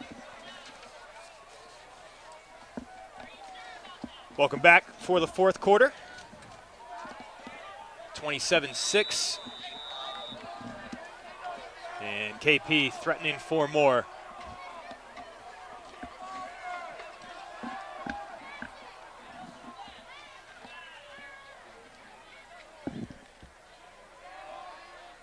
Oh, look at that. Great tackle. That's Banis. That's a perfect tackle. Look at him. He brings that big back down. Goes through the line. One of the only guys that's been able to Look do at that that. tonight. And that's what we're talking about. That is one of the magician's keys that we were talking about, is make the first tackle on the running backs. That may have been one of the first times they've done it on the first hit, able to bring them down. Yeah, one of the few plays that is either a short gain or a loss. Third down. Split backs. McLeish, hands off. Piled up again. Look and at that. Swarmed. Yep, a lot of black jerseys around.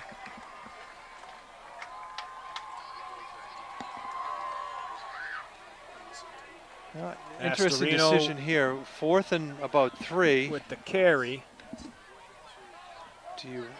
Yeah, you see the gang tackling again. So we got 4th and about 2.5 or so. I don't see the kicker on the field. Well, with this lead and how deep they are into the Magicians' territory, if they do turn it over on downs, Yeah, it's not too much of an issue for them at this point in the game. power We'll see if they eye. can pound it forward. They got Well, three what do we backs. got? Too much time. Wow, Makes delay it of a game. 4th and 7 here now. After you and Chris had the stopwatch out last week, time and the referees That up was- 50, 55 seconds in between plays at times. That was It seems. ridiculous.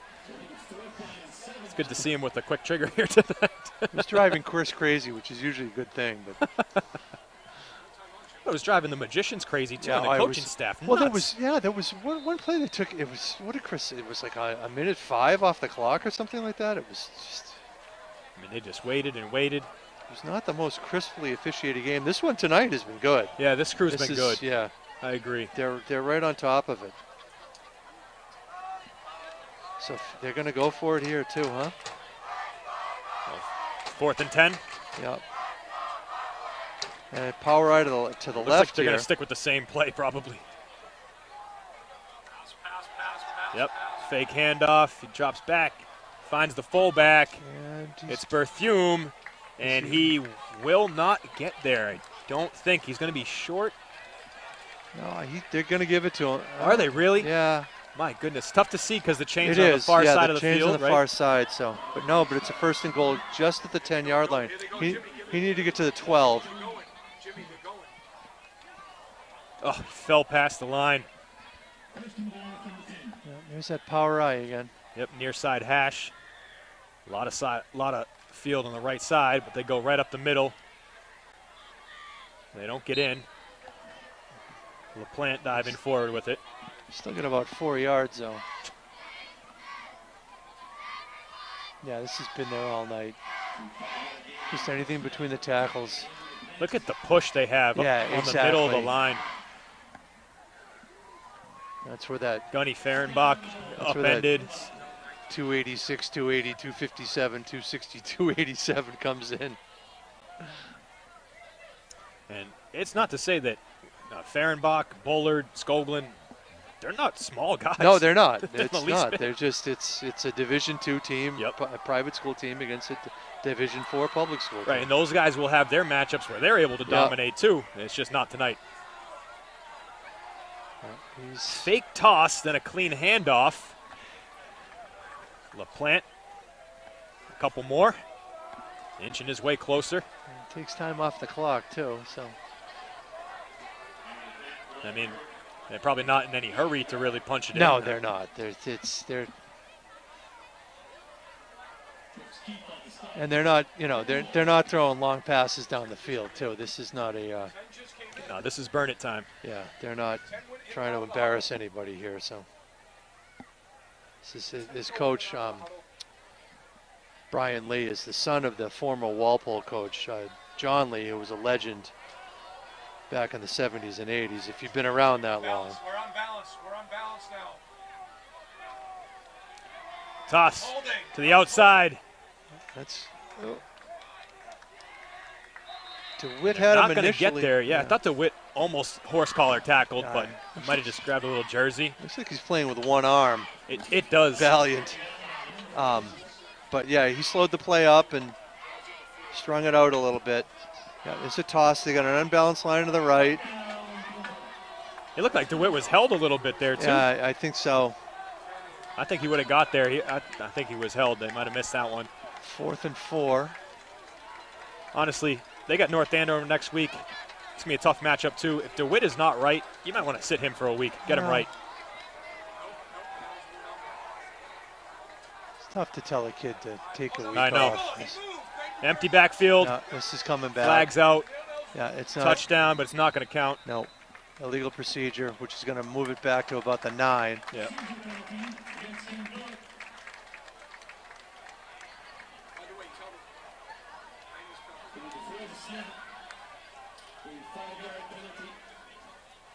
That's a pretty easy call for the linesman down here on this end.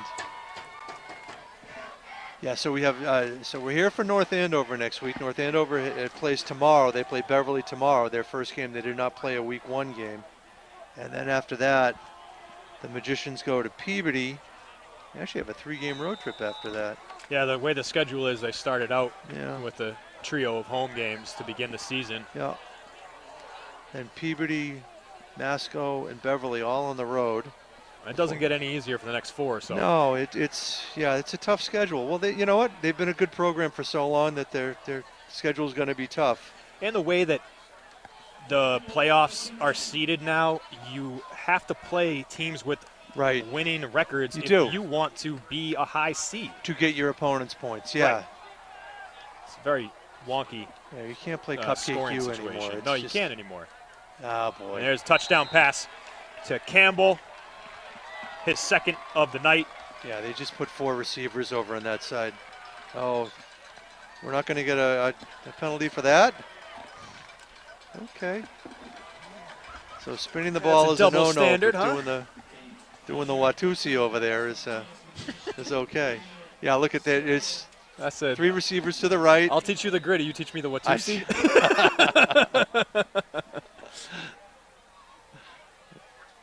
Just one too many guys to cover over there. I don't know the Watusi, and nobody wants to see me dance.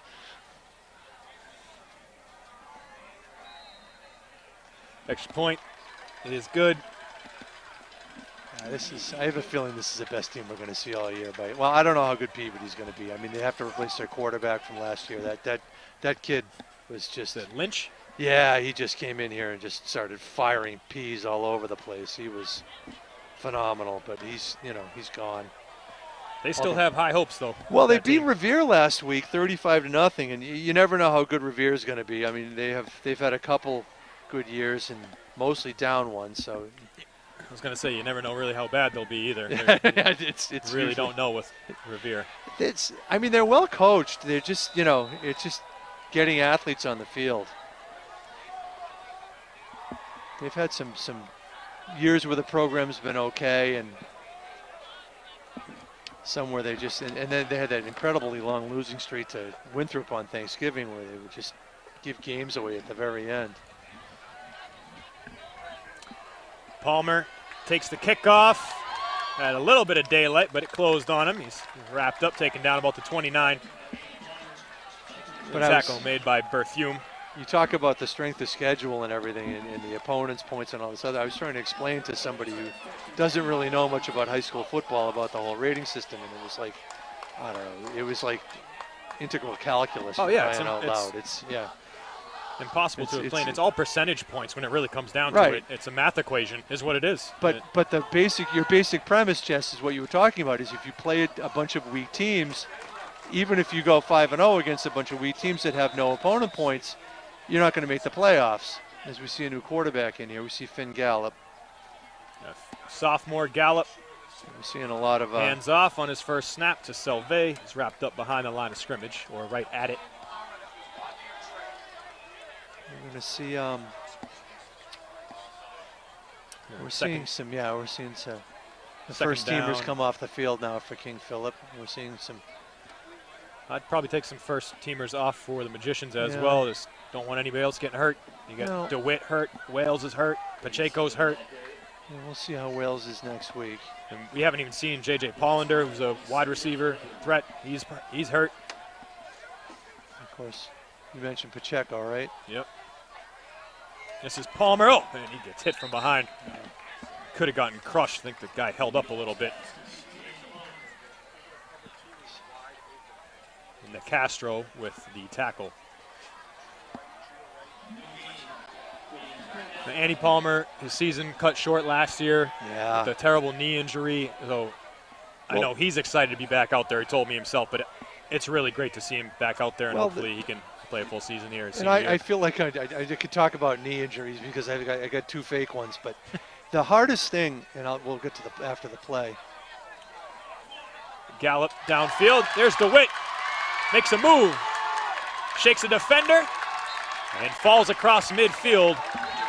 That's a big gain for Chris DeWitt, his biggest of the night. Coming off 4 for 40 against Fenwick, and he's finally involved here in the fourth. Good throw, good catch, a little bit of a scramble. Big first down for the Magicians. Good to see Gallup get a completion. Yep. For some distance. Take a deep breath a little bit. So getting back to Palmer, the toughest thing is it isn't the physical part. It's mentally being able to cut and do the things that you were doing before the knee injury. And it seems like he's able to do those things again. Yeah, nice to be young. Yeah, exactly. Shot downfield to Kamas. He just couldn't get the step on the defender that he needed. Pretty good looking spiral there, though. Yes, yeah. Gallup. Yeah, the coverage was good. And I think 23 is one of their, Molinari here, I think 23 is one of their starting cornerbacks. So. Oh, I'm sorry, I was looking at Marblehead. 23 is Brandon DeCastro for King Phillip. I think he's one of their starting quarterbacks. He may be the only starter that's still out there. Yeah, he was in on the tackle on the previous play, or one of the last two. Timeout, so we got 5:16 left. Talking about Palmer too, also about trusting your body to be able to take the hits that you could before the injury. Right. Yep. Yeah. But he doesn't. He seems like he's playing without restriction right now. He doesn't have a knee brace on. He's got a little bit of a sock to keep it warm. But it was not just the ACL, which is the most common injury, but I think he also tore an MCL. I think I read that. So he dislocated his kneecap. Yeah. Well. And which is what happened to the Fenwick quarterback last week. Last week, yeah. That's what happened to that young man. And it's funny, both of them, too. I remember Palmer last year, he was down. Then the trainer and Coach Rudloff stood him up. Yeah. He took one step and collapsed went right again. Back down, yeah. And the Fenwick quarterback last week, he got up and he tried to walk to the sideline, and he took 2 or 3 steps, and then he was done when he got to the sideline. And he was dancing around in crutches after the game, taunting the Marblehead crowd, which was, good for you. He was feeling better. Yeah. We did have a nice crowd tonight. A lot of people have gone home. The students have stuck it out. Red, white, and blue night. Red, white, and blue night. They look very patriotic down there. We've seen a couple of students in colonial attire. Proper for being from Marblehead. Sure. We've got some history here. Got that painting too, that nice painting. There's the screen again. 16 left. Oh my goodness. Selvey is crushed right at midfield. Well, and yeah. Gallup was crushed too. Yeah, roughing the passer. Easy call. Selvey looks like he is down in his knee. He just got wiped out here. Yep. Selvey is grabbing his knee or calls for the trainer, points to his right knee immediately, and everybody else is going to take a knee around him. And he had such a good game last that week. Stinks. Oh boy, here's the replay, and so he just said, take everybody out. This is not what you can afford here. Yeah, and the middle linebacker just. Yep. Oh, his knee completely twisted up on him. Terrific. Oh man. Yep, got caught under the defender. And the middle linebacker's just playing football. I mean, it's not. No, not a dirty hit at all. No, I mean, just the momentum carried him over his knee. He's making a tackle. And you can see Selvey's got his arm around the trainer already. Yeah. Oh boy, this is looking for some comfort. That is poor kid. He's taking it like a champ if he's really hurt because he's unfazed. Yeah, he got hit really hard too. So there's let's see. Oh, that's really good to see. Oh my goodness. That replay looked pretty ugly. It was a hard hit, and he's running off under his own power. Wow, good for him. Yeah, that's good for him. That's a tough kid right there. He fooled us. Oh, that's good. Well, they do get the first down on the penalty, on the roughing the passer penalty.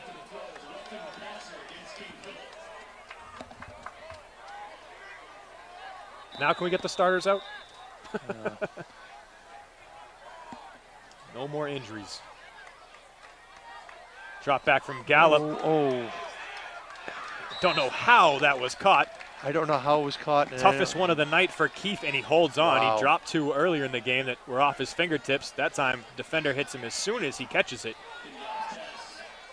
And Gallup able to squeeze it through the hands of the attacker, too. Yeah, it's a really nice catch. Good concentration. There's pressure there. Yep, right through his hands.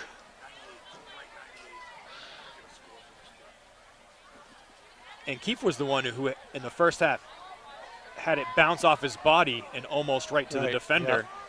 Same sort of bear hug play there, but he was able to hang on. 4 wide receivers.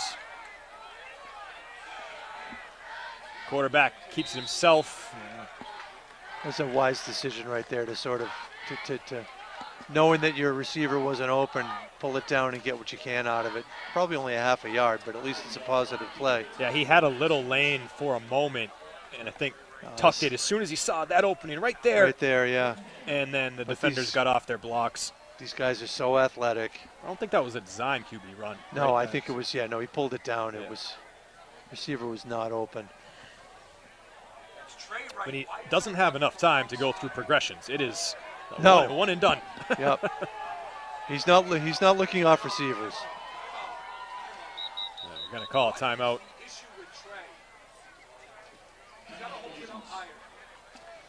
So this is the second time that the Magicians have had an issue with this one play that Giardi's calling over here. 3:27 left, 34-6 in favor of King Phillip, which is, they've dominated.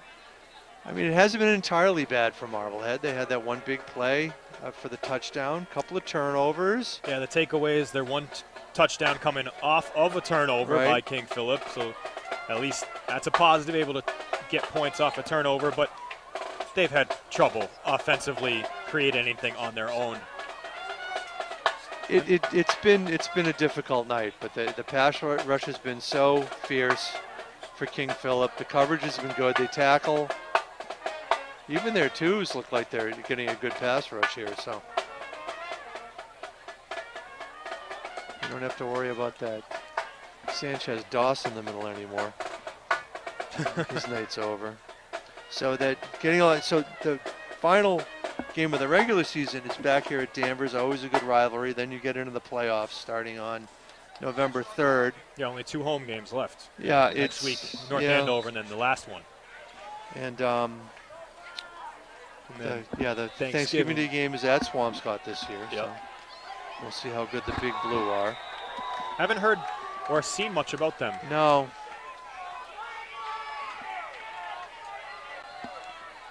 Third down. Another tuck and run. Oh, a huge collision. Gallup is sandwiched between 2 defenders. When the crowd groans, you know it's a hard hit. But Gallup on his feet. Gets right up. Yeah, the crowd loves it. Good for him. I like that the sophomore can take a hit and bounce back up. Go forward, 4th down and 5 here. 4th and 5. 3 minutes exactly on the clock and rolling.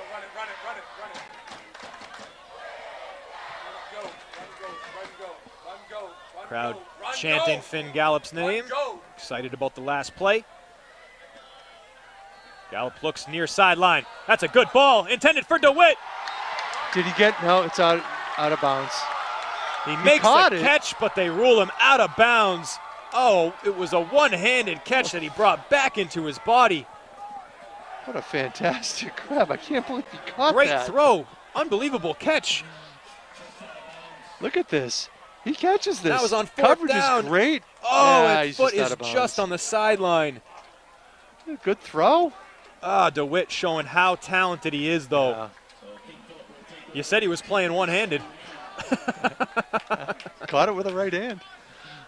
This is a good one. So we got 2:37 left here. King Phillip with 3 timeouts that they won't use. I think you got to love what you're seeing here down on the sideline from Wales going right over to Gallup, patting him on the head. I mean, they are a team together going to try to lead this team this year. I mean, it might not be just one of them the whole year, as we've seen here tonight. Well, and here's another running back. Yeah, good. Where'd he come from? I don't know. Keegan Canto Osorio, sophomore. Yeah, there you go.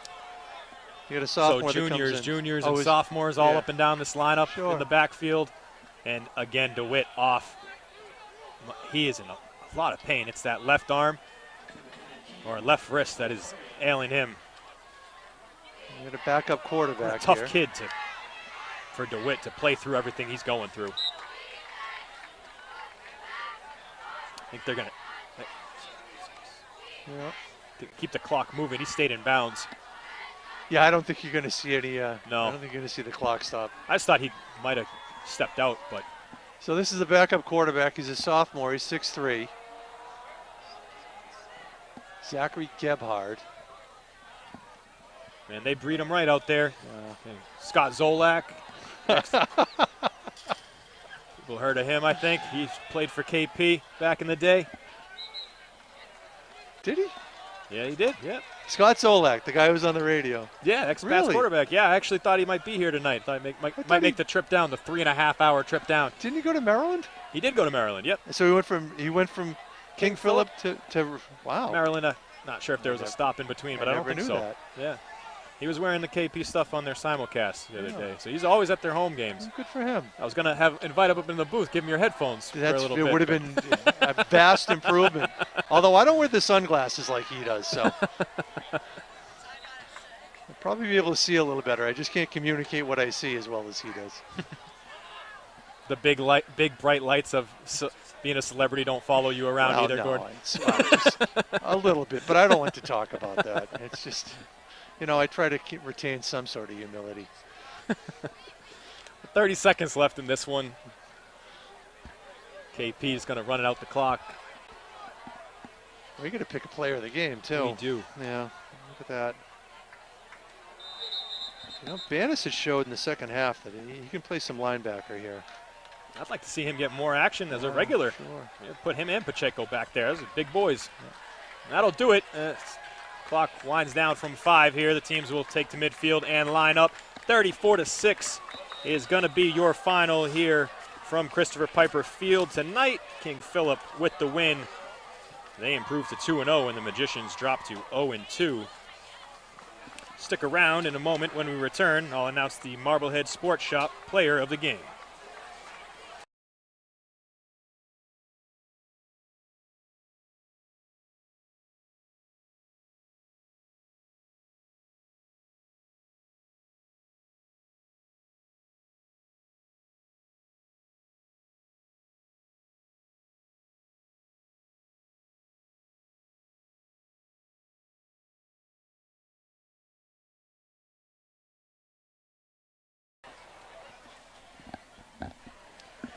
All right, welcome back to MHS Sports on MHTV. Tonight's Marblehead Sports Shop player of the game is Crew Monaco. Crew had a big game offensively and defensively for the team. He really stood out, but he caught the only touchdown tonight for the Magicians. So, Crew, congratulations. You can pick up your player of the game t-shirt in the athletic office at MHS. Congrats from us and the Marblehead Sports Shop on your accomplishment tonight. We'd like to thank the Sports Shop for being our community partner in bringing you the Player of the Game award, and we'd like to thank National Grand Bank for being our community partner in bringing you MHS Sports on MHTV. Once again, the final score from Christopher Piper Field tonight, 34-6. KP wins it, and have a nice 3-hour ride back to Rentham. For Gordon Vincent and all of us here at MHTV Sports, I'm Jess Burton. We'll see you next time.